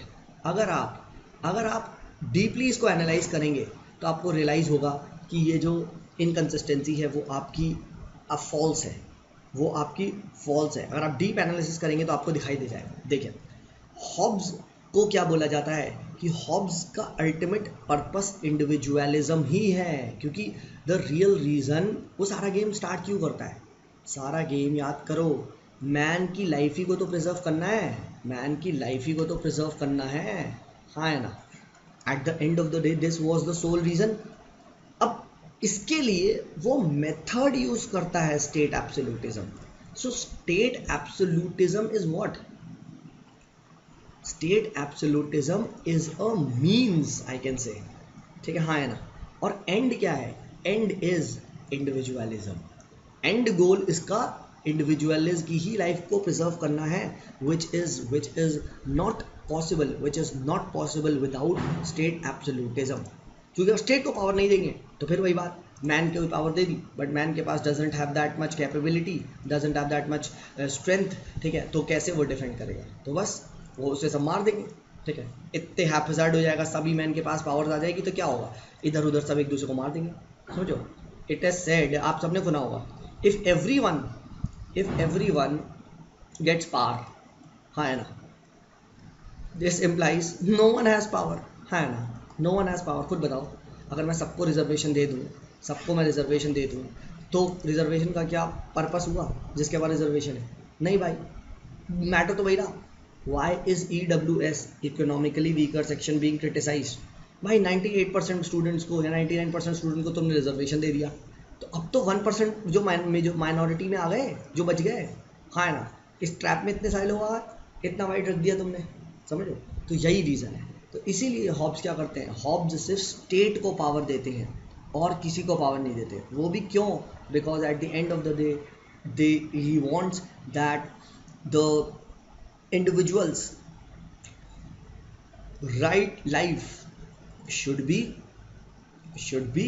preserved, ठीक है, ये चीज़ ध्यान रखें, ठीक है। तो इसीलिए ऐसा कहा जाता है कि अगर इंसान को बिना स्टेट के छोड़ दिया, लेट अस से स्टेट हटा दो, क्या होगा, क्या होगा, इसकी ज़िंदगी खतरे में आ जाएगी। और जब ये खतरे में आ जाएगी, जब ये खतरे में आ जाएगी तो क्या होगा, तो खतरे में आ जाएगी तो death gone, right to life चली गई, मर जाएगा ये। इसीलिए स्टेट का एब्सोल्यूटिज्म होना ज़रूरी है। Why for the preservation of man, याद है? हाँ, तो कहते हैं ना बच्चे को मानना ज़रूरी है, क्यों?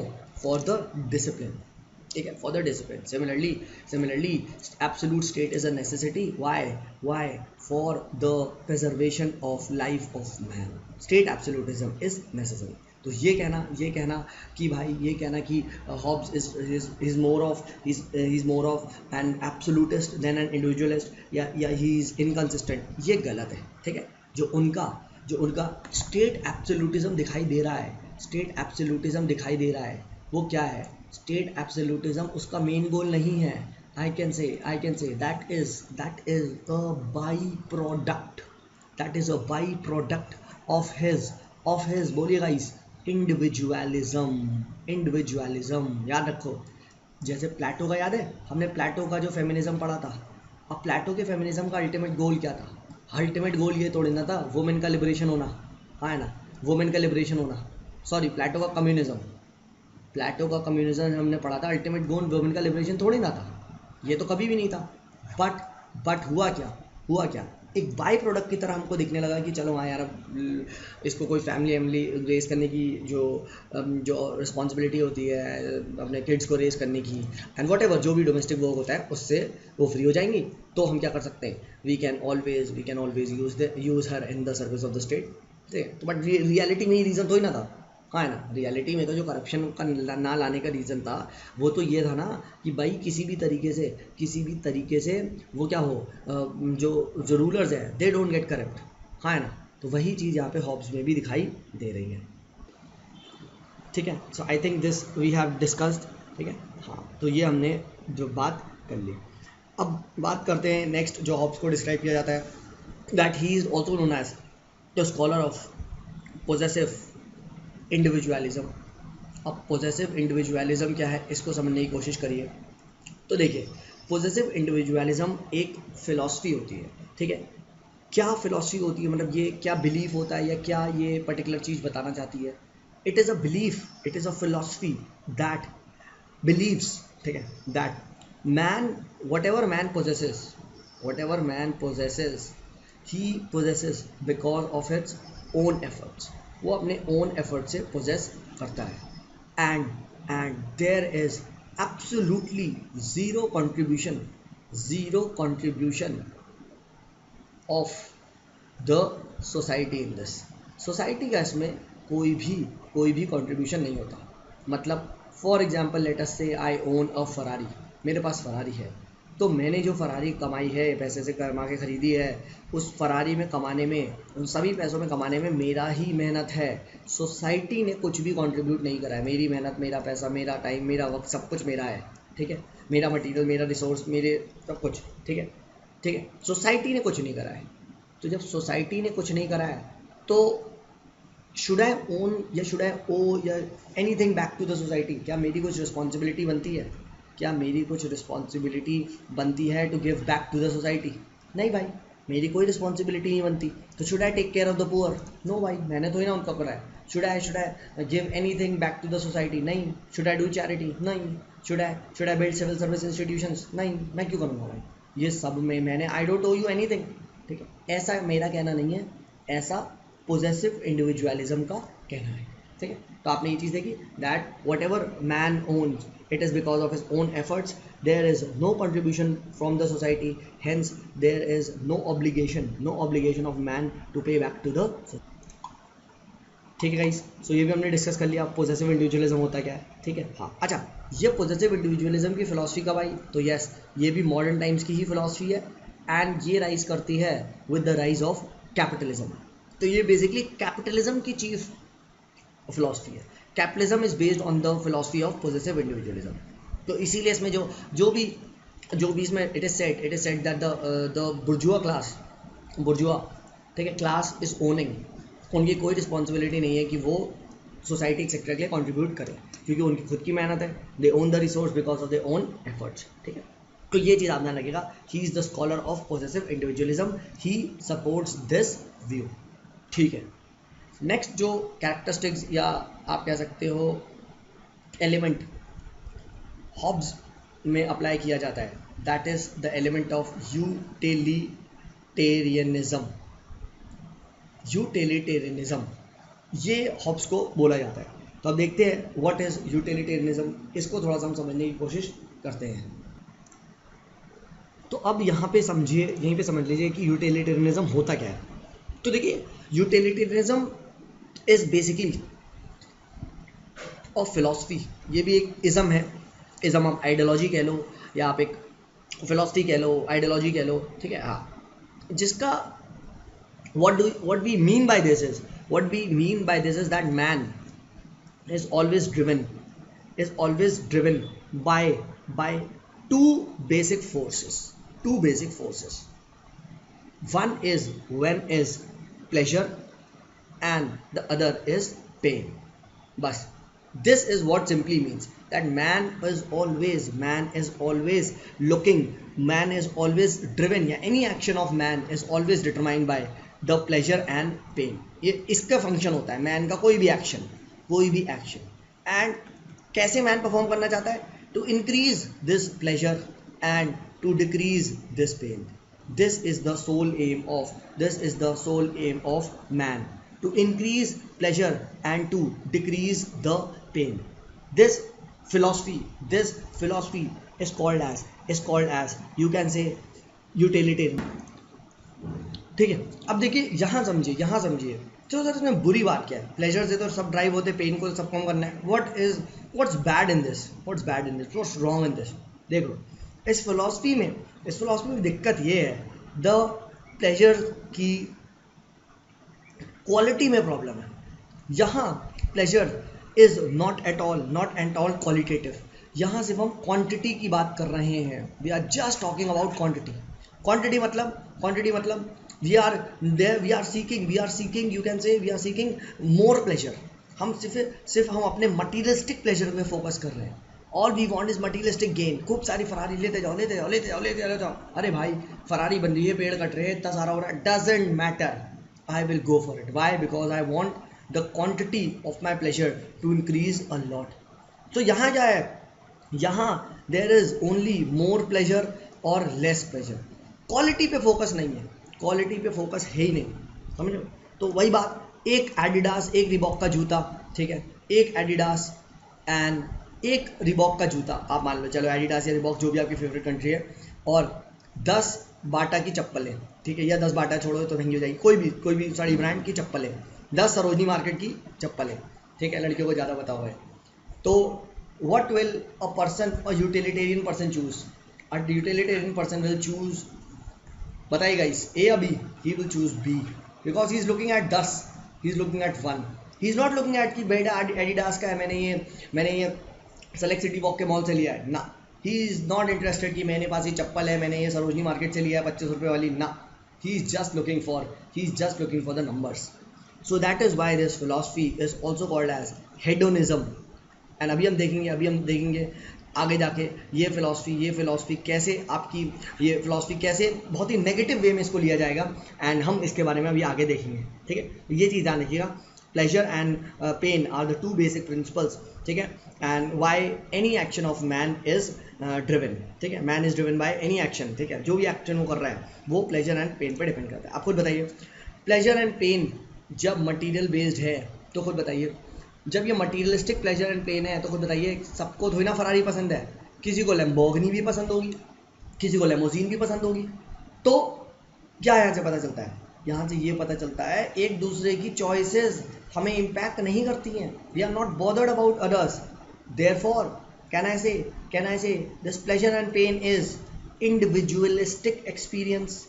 ये इंडिविजुअल टू इंडिविजुअल डिपेंड करता है, बिल्कुल भाई करता है, किसी को चॉकलेट आइसक्रीम पसंद है, किसी को स्ट्रॉबेरी आइसक्रीम पसंद है, किसी को ब्लैक करंट, किसी को ब्लैक फॉरेस्ट, व्हाट नॉट, समझो। तो this thing is completely individualistic in pleasure, मतलब this happiness, this what you can say the pleasure, ठीक है, is completely individual in nature। एक दूसरे की हम फीलिंग्स को समझ नहीं सकते, ठीक है। हाँ, तो यहीं से क्या ये चीज़ डिराइव हो जाती है, यहीं से एक चीज़ डिराइव हो जाती है कि जब ये pleasure and pain individualistic experience हो रहा है तो कैन वी अंडरस्टैंड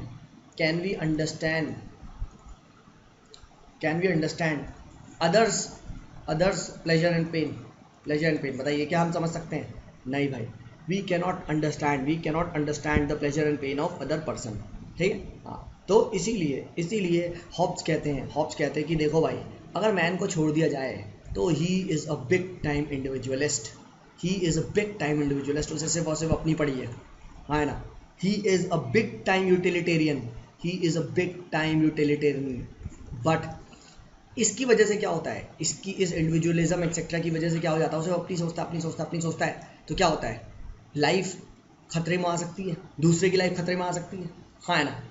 तो इसीलिए हमें क्या करना पड़ेगा, we need to make him social, we need to make him discipline, हाँ है ना, by only compulsions, and compulsions किसकी गाइस, बताइए किसकी, याद करो, अरे स्टेट के डंडे की क्यों जरूरत है? This is the reason, because man is highly utilitarian in nature, man is highly individualistic in nature. यहाँ तक क्लियर, ठीक है गाइस।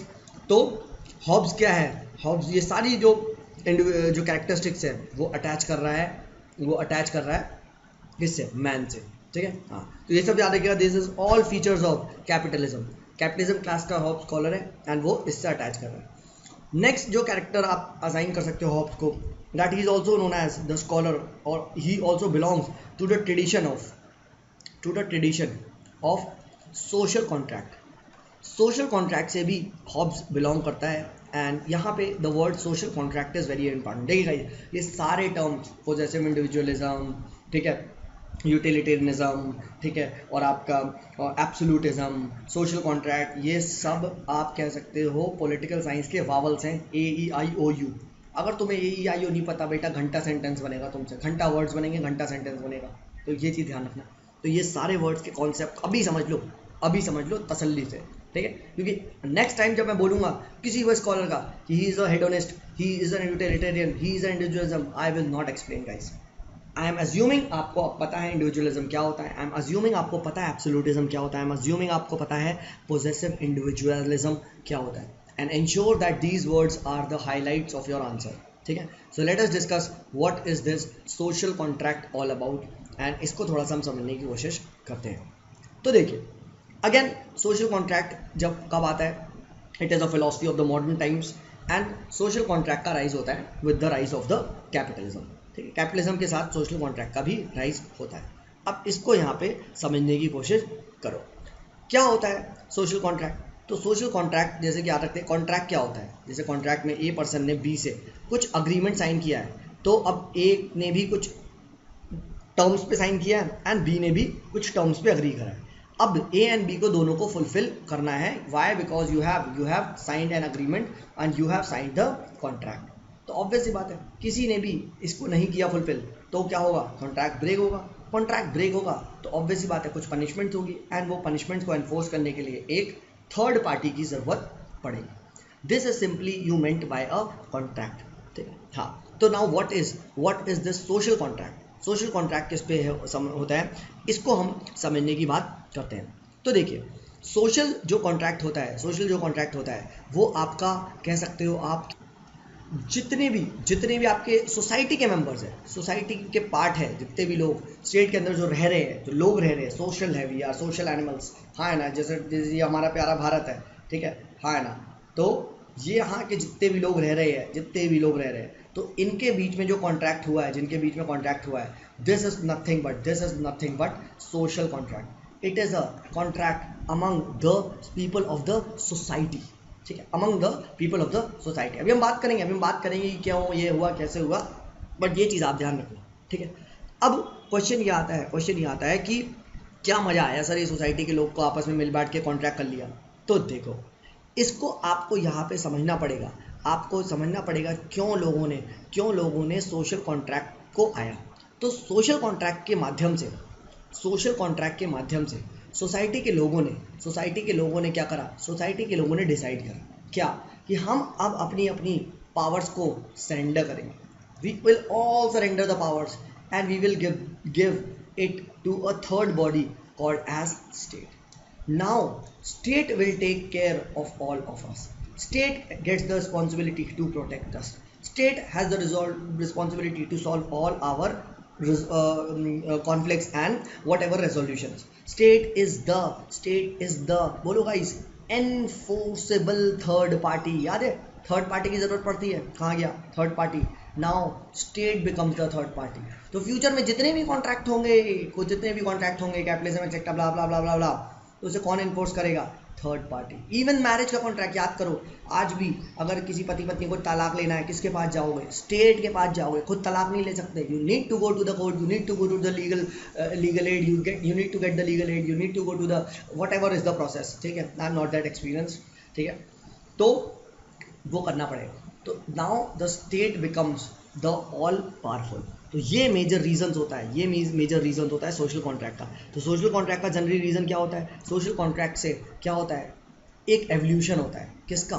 स्टेट का एवोल्यूशन होता है, याद रखना, ठीक है। हाँ, अब याद करो, जो प्लेटो, एरिस्टोटल, सोक्रेट्स, ये सब क्या बिलीव करते थे? क्या ये सब ये बिलीव करते थे कि स्टेट एक कॉन्ट्रैक्ट का प्रोडक्ट है? नहीं भाई, ये तो ऐसा बिलीव ही नहीं करते थे। ये तो बिलीव करते थे स्टेट तो नेचुरल है, हाँ है ना। State is individual writ large. याद करो, state lies in the mind of people. Man is not a self sufficient entity, हाँ है ना। Man to live under the state is the natural destiny of the man, हाँ है ना। तो वहाँ तो नेचुरल वे में स्टेट आ रहा था, बट यहाँ स्टेट इज एन क्या है? एक आर्टिफिशियल एंटिटी है। क्लियर कट दिख रहा है? अभी हम बात करेंगे गाइस, इसके कॉन्ट्रैक्ट के बारे में बात करेंगे ना। अभी are just discussing broader terms में वी आर डिस्कसिंग कि what is this social contract, purpose क्या होता है इसका, ठीक है। हाँ, सो ये चीज़ आप ध्यान रखिएगा। वेरियस स्कॉलर्स ने क्या यूज़ किया है? सोशल कॉन्ट्रैक्ट थ्योरी को यूज़ करते हैं to develop their further political theory, ठीक है। तो बहुत सारे लोग इस थ्योरी को मानते हैं, बहुत सारे लोग मना करते हैं। जैसे मिडाइवल टाइम्स में क्या था? ओरिजिन ऑफ द स्टेट, याद करिए, God, theory of divine rights of the king, कि भगवान इज द पुत्र of the king is the पुत्र ऑफ भगवान ऑन अर्थ, ठीक है। यही चीज़ इंडिया में भी चलती थी, तो आप समझो। तो इसीलिए ये इम्पोर्टेंट बन जाता है, ठीक है ना। तो ये चीज़ आप लोग ध्यान रखिएगा, why do scholars use these terms called as social contract? वो अपनी थ्योरी बिल्ड करना चाहते हैं, वो बताना चाहते हैं कि स्टेट कैसा है। There are multiple ways. तो अभी तक हमने दो पढ़ा है कि एक नेचुरल वे में स्टेट आता है, ठीक है, एंड अब हम पढ़ रहे हैं एक सोशल कॉन्ट्रैक्ट का पढ़ेंगे, ठीक है। फिर थोड़ा सा हम आगे भी देखेंगे कि मेडाइवल टाइम्स में theory of divine rights of the king भी हम देखेंगे। वो हालांकि सिलेबस में नहीं है, बट थोड़ा सा देख लेंगे just so that we can understand. तो ये आपका you can say the philosophy of ancient times में ऐसे जस्टिफाई करते थे, ठीक है। मेडाइवल टाइम्स में भी मैंने बताया theory of divine rights of king के बारे में बात करते थे। एंड जो मॉडर्न टाइम्स की जो फिलॉसफी है वो आपकी मेजरली सोशल कॉन्ट्रैक्ट के स्कॉलर्स मानते हैं, ठीक है। सब नहीं, मॉडर्न टाइम्स में भी कुछ हम देखेंगे स्कॉलर्स कुछ उसको आइडियोलॉजी बताते हैं, ठीक है, बट येट बहुत सारे लोग इसको मानते हैं। अब खुद बताइए, क्या काइंड ऑफ कॉन्स्टिट्यूशन हमारा, क्या मैं कह सकता हूँ, क्या कॉन्स्टिट्यूशन हमारा कॉन्ट्रैक्ट नहीं है? बताइए, क्या कॉन्स्टिट्यूशन हमारा पॉलिटिकल कॉन्ट्रैक्ट नहीं है? बताइए, क्या हम स्टार्टिंग में नहीं था we the people of India, ठीक है, हम सब इसको अवॉइड करेंगे, हम सब इसमें जो लिखा है फॉलो करेंगे, and it is our duty. हाँ ना, कि हम सबको जो भी कॉन्स्टिट्यूशन में लिखा है, कॉन्स्टिट्यूशन मोरालिटी को अपहेल्ड करना है, कॉन्स्टिट्यूशनल वैल्यूज से हमें स्टिक करना है, ठीक है। Whatever is written in the constitution we have to follow that. हाँ ना, we have to live in India, we have to follow it, ठीक है, एवरीबडी फॉलोज दैट, ठीक है। हाँ, तो वो भी कॉन्ट्रैक्ट है, हम सब ने कॉन्ट्रैक्ट साइन किया है कि yes we are giving the powers to the constituent makers, to the constituent assembly, make a rule book for us sir, we will follow it, we promise it. और हम सब ने साइन भी किया है, हाँ ना, उस पर सबके साइन है, उस पर कॉन्स्टिट्यूशन मेकर्स के साइन है, एंड कॉन्स्टिट्यूशन मेकर्स ने हमारे बिहाफ पे तो साइन करे, तो हम सब ने उस पर साइन कर रखे हैं, और हम सबको उसे फॉलो करना ही पड़ेगा, ठीक है गाइस। तो ये चीज़ आप ध्यान रखिएगा। ये हमने थोड़ा बहुत सोशल कॉन्ट्रैक्ट के बारे में बात कर लिया, अभी आगे डिस्कस करेंगे। अभी हम बहुत अच्छे से डिस्कस करेंगे कि एक्चुअली में हॉब्स का सोशल कॉन्ट्रैक्ट क्या है। ये तो मैंने सिर्फ आपको एक जनरल पर्पस बताया सोशल कॉन्ट्रैक्ट क्यों आता है, ठीक है। हाँ, so let us now discuss the Hobbes main theory. अब हम हॉब्स की थ्योरीज को स्टार्ट करेंगे, ठीक है, कि अब हॉब्स ने क्या बोला है, कैसे बोला है।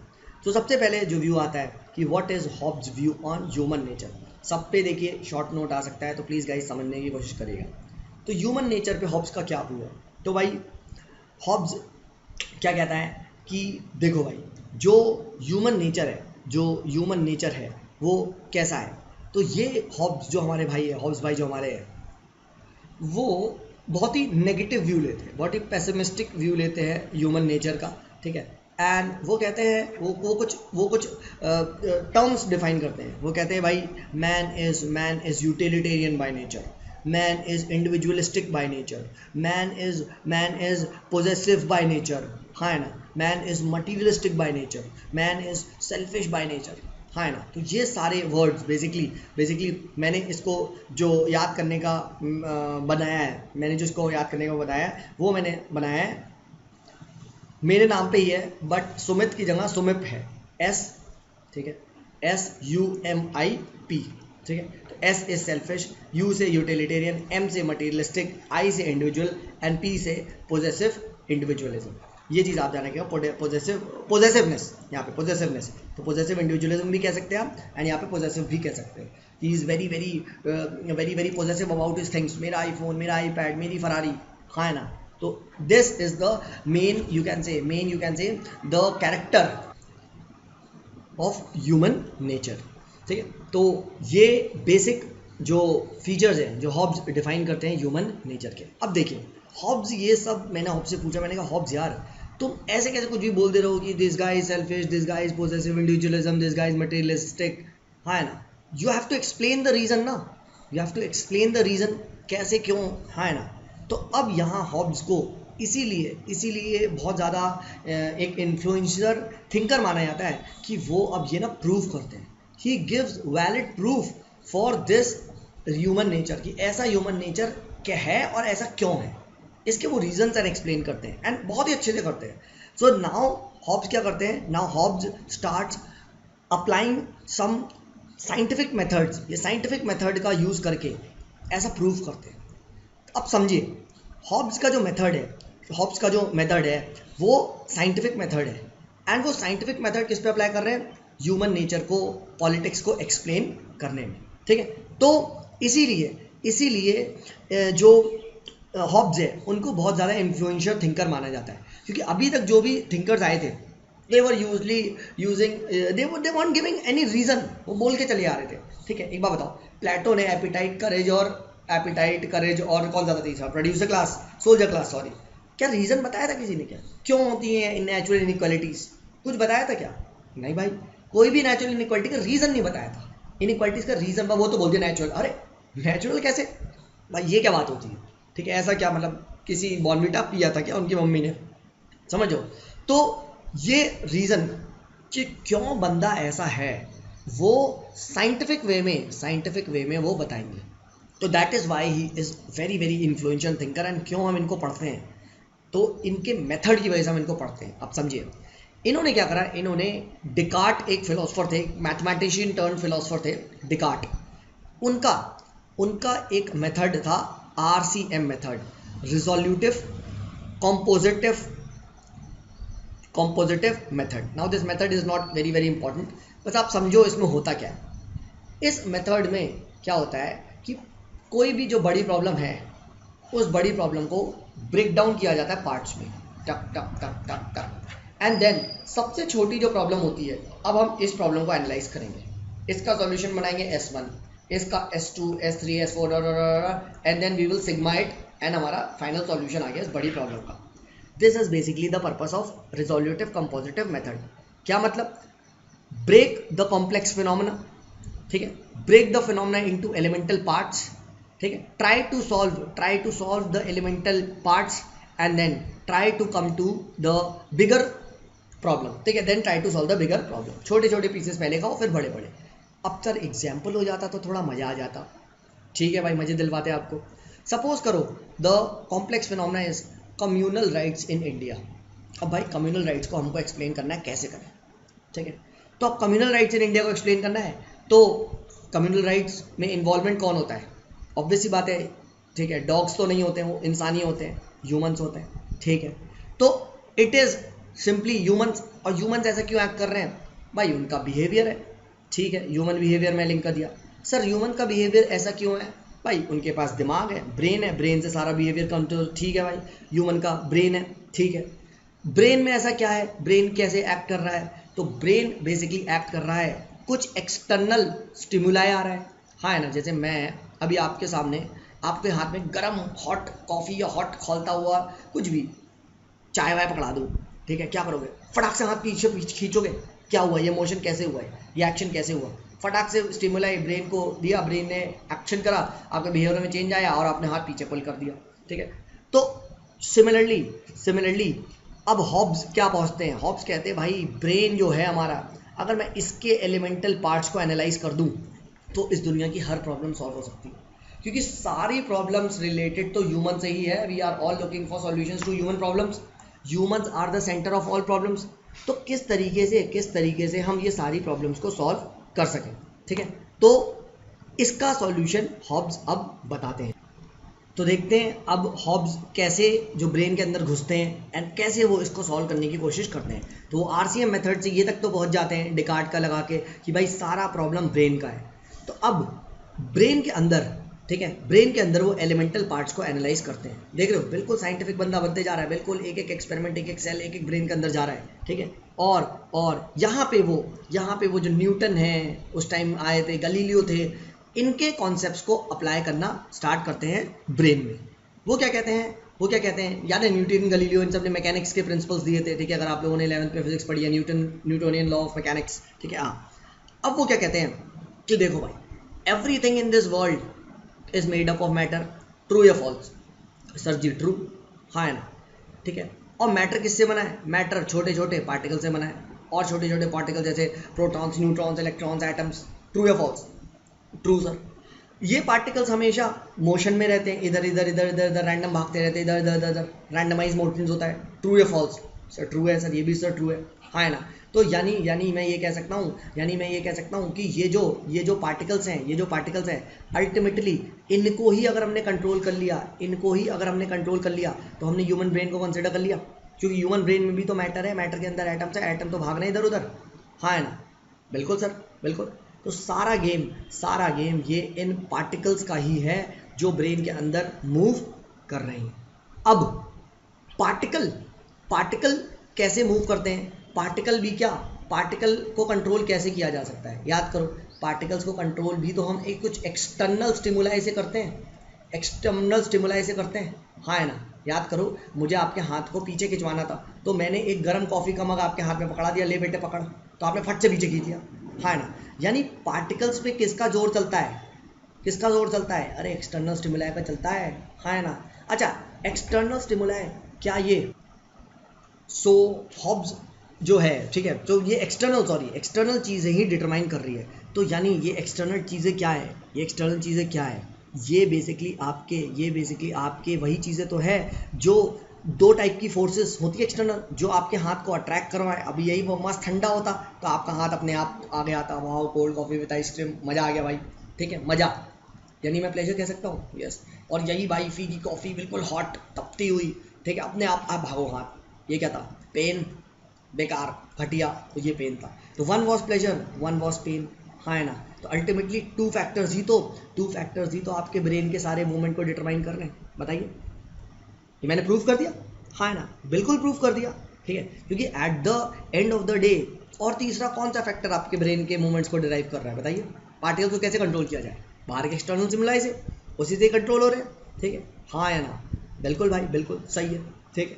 तो अब गोल क्या है बंदे का गोल क्या है, the purpose of the life क्या है, पर्पस आप सबकी लाइफ का क्या है भाई, you want to live a happy life, हाँ है ना। कोई ऐसा है जो परेशान रहना चाहता है, दुखी रहना चाहता है, अकेला रहना चाहता है, नहीं भाई, everybody wants to live happy, everybody wants to feel complete, ठीक है।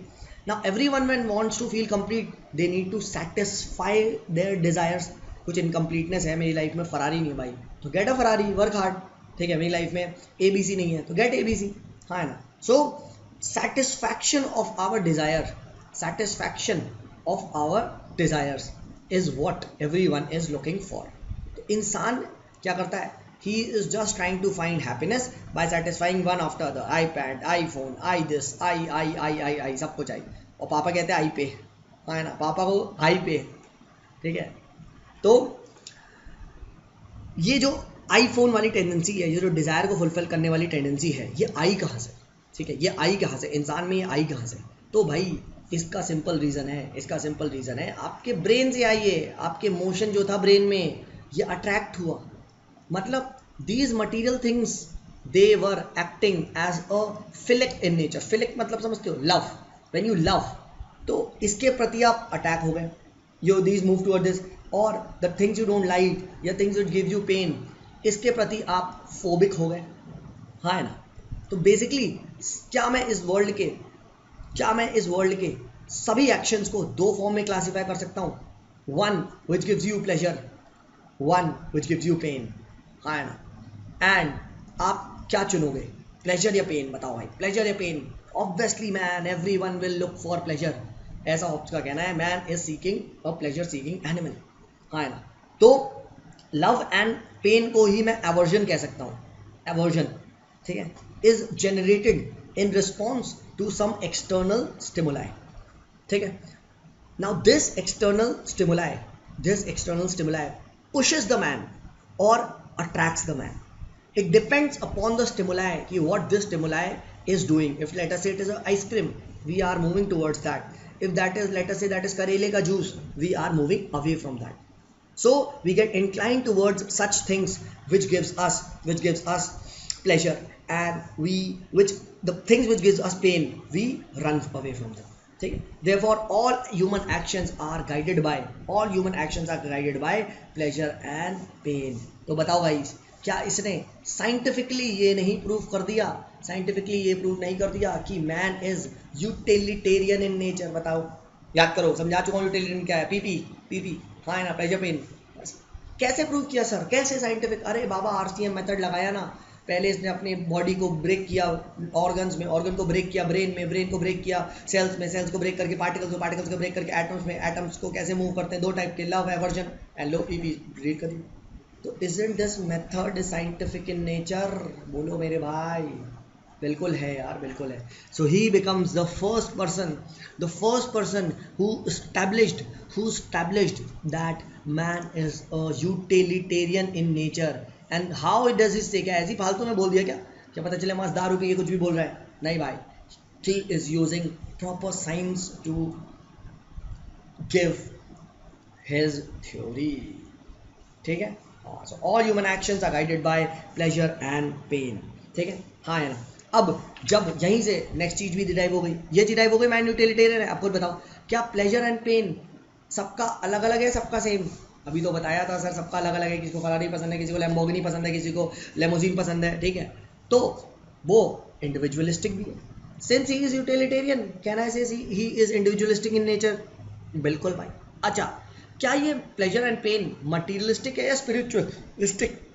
अभी तो बताया मटीरियल थिंग्स अट्रैक्ट करनी है, तो बस, तो he is, since he is utilitarian, he is, बताइए guys, he is materialistic in nature, he loves materialistic things, हाँ है ना। एंड खुद बताओ, if you are very very materialistic, तो खुद बताओ, आपके पास एक आईफोन है, तो won't you be possessive about it? Obviously man, obviously, कि भाई मेरा आईफोन ना खुल जाए, दिन में 4 बार धोगे गाड़ी को, 5 बार, हाँ है ना, you will be very careful about that, isn't it guys, ठीक है। सो ये जो है ये जो आपका just by RCM method, scientific method, Hobbes क्या कर रहा है, वो यूटिलिटेरियन एस्टैब्लिशमेंट कर रहा है, यूटिलिटेरियन से फट से वो इंडिविजुअलिज्म स्टैब्लिश कर रहा है, इंडिविजुअलिज्म से फट से वो मटीरियलिज्म स्टैब्लिश कर रहा है, मटीरियलिज्म से फट से पोजेसिवनेस स्टैब्लिश कर रहा है. तो now can I say Hobbes, according to Hobbes, human nature is UIMP. बताइए UIMP बताइए, समझिए UIMP का फुल फॉर्म क्या है. अब से मैं UIMP यूज करूंगा. I never mention all these: utilitarian, individualism, materialistic and आपका पोजेसिव इंडिविजुअलिज्म और possessiveness. He is very very possessive. ठीक है, डन. हाँ, याद रखना. वाई इज ही यूटिलिटेरियन, तो बाई डिराइव कर चुके हैं pleasure pain. Why is he individualistic, because these pleasure and pain are individualistic experience. I cannot understand what is your pain, I cannot understand what is your pleasure. Why I am a materialistic person, because these materials drive the particles in my brain. I get pleasure, I want to enjoy. And why am I possessive? Because I want these enjoyment forever. पूरी जिंदगी enjoy करना है, मरते वक्त भी iPhone लेके जाऊंगा. हाँ है ना, बताइए. तो बस that is why I am so much possessive, I am so much careful about my things. So I think this is done. ठीक है, डेफिनेटली दिस इज डन. ठीक है, देखिए मैं अपनी पूरी कोशिश कर रहा हूँ, बिल्कुल बेसिक लैंग्वेज से समझा रहा हूँ, आप सबको रिलेट हो रहा होगा. कोई भी डाउट है गाइस तो आप मुझे टेलीग्राम पे पूछ सकते हैं. ठीक है, तो that is why he is called as, क्यों बोला था हमने, याद करो, ग्रेटेस्ट इंडिविजुअलिस्टिक बोला है. ठीक है, क्यों ग्रेटेस्ट इंडिविजुअलिस्टिक बोला है बताओ गाइस.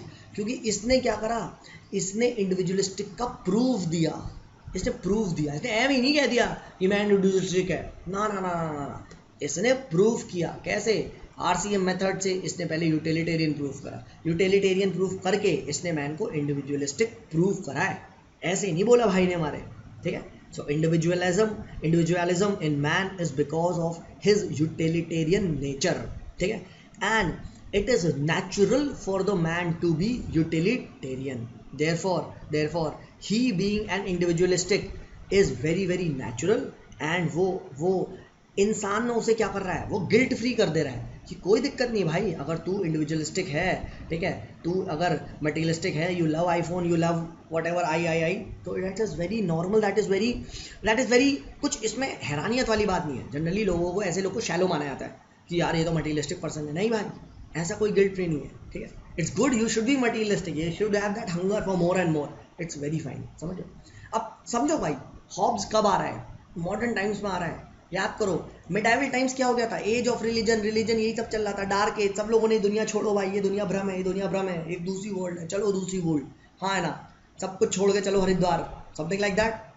बट मॉडर्न टाइम्स की फिलॉसफी क्या थी, मॉडर्न टाइम्स की रेनेसा क्या था? It was based on the philosophy of materialism, कि भाई material wealth is the source of all happiness. It was the philosophy of this world. And भाई iPhone, iPad, एक ही ज़िंदगी मिली है, तो क्यों ना एंजॉय कर लिया जाए, rather than परेशान होके क्या हम दूसरे वर्ल्ड का सोचें. तो यही, इसीलिए इसकी जो फिलॉसफी आई थी वो मॉडर्न टाइम्स में आई थी. एंड भाई ने हमारे साइंटिफिक मेथड लगा के पूरा प्रूफ किया है. So there is nothing wrong if man is, you can say, utilitarian in nature, if man is individualistic in nature. तो देख रहे हो आप, ये सारी गिल्ट को हटा रहे हैं. ठीक है, ये सारी गिल्ट को वो हटा रहे हैं. ठीक है, so I think this is also done. अब देखिए, हॉब्स का एक फेमस स्टेटमेंट है, इसको भी यहाँ पे डिस्कस कर लेते हैं. The statement is, the life of man, दुनिया का life of man is in continuous search of power after power.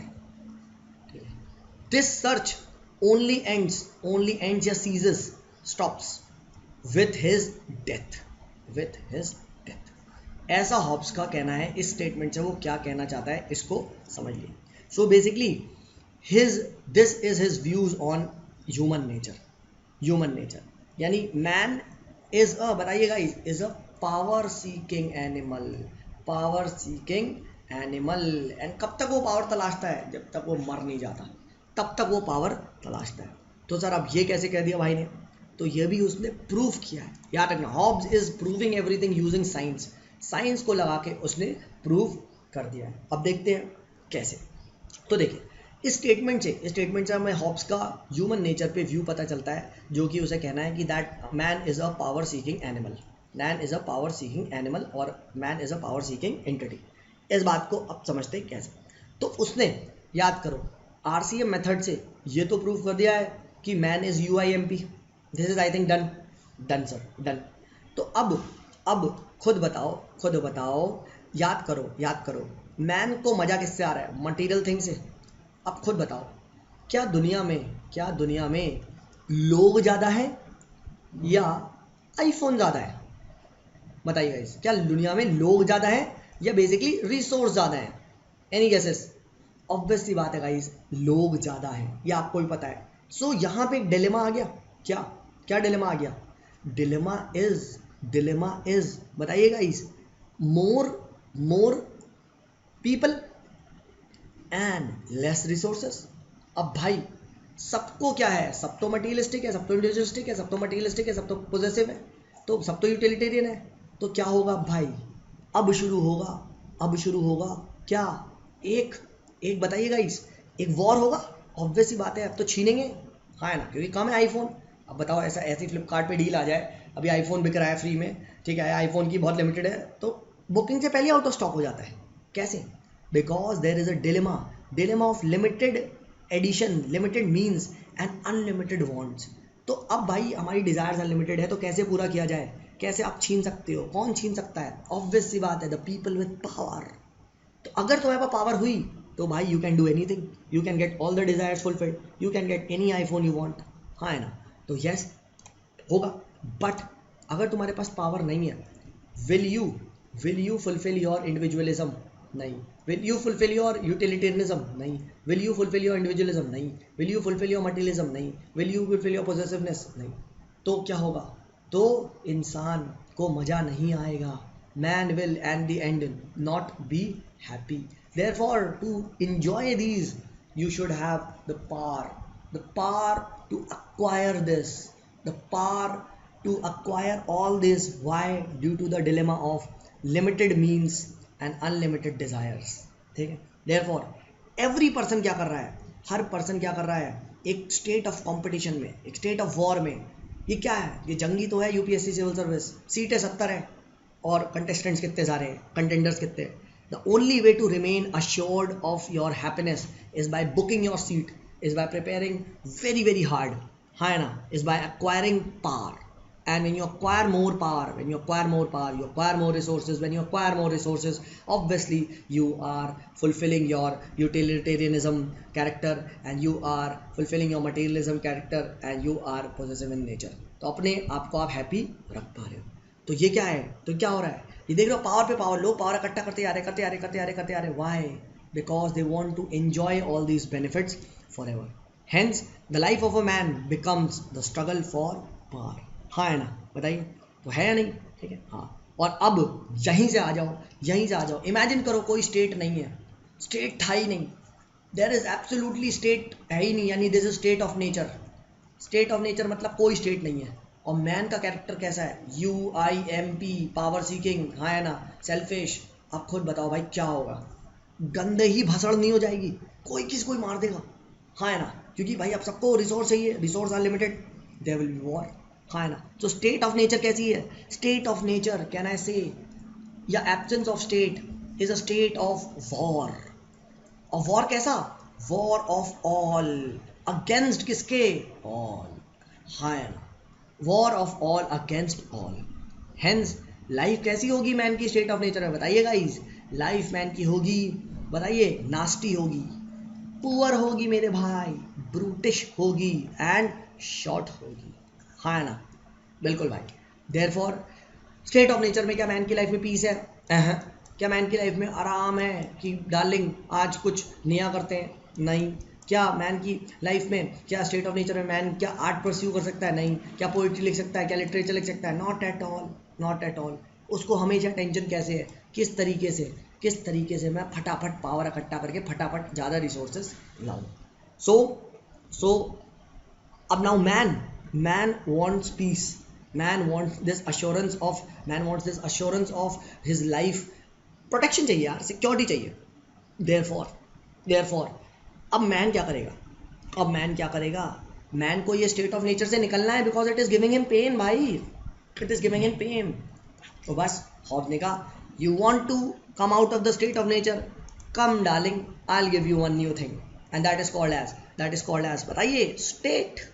State बनाता है वो, और स्टेट क्या करता है, स्टेट देता है क्या, प्रोटेक्शन ऑफ लाइफ। यानी देखा स्टेट का डेरिवेशन कहाँ से आया है, स्टेट का डेरिवेशन हवा से नहीं आया, from the individualistic, from utilitarian individualistic material and possessive nature of man से ही स्टेट का डेरिवेशन आता है। देखा कैसे स्टेट आता है बाहर, कैसे बाहर आता है, तो isn't it the product of social contract. सारे लोग मिलते हैं स्टेट ऑफ नेचर में, कसम खाते हैं कि हम सब अपनी अपनी पावर्स को सरेंडर करेंगे, we will give this to a third party called as state. मैंने इन सभी लोगों से पूछ लिया बाबा तुम पागल हो क्या, ऐसा क्यों कर रहे हो, तो उन्होंने एक्सेप्ट किया कि हाँ सर हम UIMP हैं, that is why we are giving. समझो, तो स्टेट मजे में नहीं आया है, समझो, state has come so that man can enjoy these resources, man can enjoy his life at least not forever but काफ़ी टाइम तक, ठीक है। नॉट फॉर एवर तो वो तो हो ही, एक दिन तो सबको ही मरना है, we are all mortal beings, ठीक है। तो ये भी हमने बात कर ली। Therefore man is guided by passion, ठीक है, and passion is a life force, ठीक है। ये हॉब्स का मानना है। तो क्या हॉब्स के अकॉर्डिंग, खुद बताइए गाइस, क्या हॉब्स के अकॉर्डिंग मैन के अंदर रीज़न है, ठीक है? नहीं भाई, रीज़न है बट बहुत ही लिमिटेड सेंस, बहुत ही लिमिटेड सेंस में। कितना लिमिटेड सेंस, मैंने हॉब्स से पूछा तो हॉब्स कहता है देखो सिर्फ इतना कि वो अपने रिसोर्सेज को अक्वायर कर ले और अपना देख ले, बस दूसरे का कोई फर्क नहीं पड़ता, ठीक है। He does not have the reason to control this passions, ठीक है, क्लियर है। तो इसको सिर्फ अपनी पड़ी है, ठीक है, ही इज इंडिविजुअलिस्टिक, ठीक है। इतना रीजन भाई के पास है कि आईफोन अच्छा होता है, इसके बाद इतना रीजन नहीं है कि मैं किसी तरीके से दूसरे का आईफोन निकाल लूँ। He just wants an iPhone by hook और बाय क्रुक। देखो यहाँ आपने एक चीज देखी, he was the first person जिसने क्या करा, जिसने इक्वालिटी स्टैब्लिश कर दी ना मैन के बीच में। याद करो, प्लेटो, सोक्रेट्स, एरिस्टोटल, RC ये करते थे, रीजन, करेज और आपके सोल्जर क्लासेस बनाते थे, ठीक है। मेडाइवल टाइम्स में theory of divine rights of king होती थी, किंग ऊपर बाकी सब नीचे। एंड यहाँ देखो सब इक्वल है, all man have passions, all man have reason in very limited sense, all man are selfish, all man are UIMP, ठीक है। हाँ, तो देयरफॉर इसने रिजेक्ट करी थी the theory of superior souls और सम आर इंफीरियर सोल्स। तो याद रखना, कभी भी प्लेटो एंड इन सबको क्रिटिसाइज करना है तो आप मॉडर्न के किसी भी फिलोसफर से उठा के प्लेटो एरिस्टोटल की बजा सकते हो, ठीक है। तो इस तरीके से आप ये चीज़ ध्यान रखना। सो with this we have discussed Hobbes' views on the state of his views on human nature and obviously his views on state of nature। तो ठीक है गाइस, फिर नेक्स्ट वीडियो में हम इसके आगे कंटिन्यू करेंगे।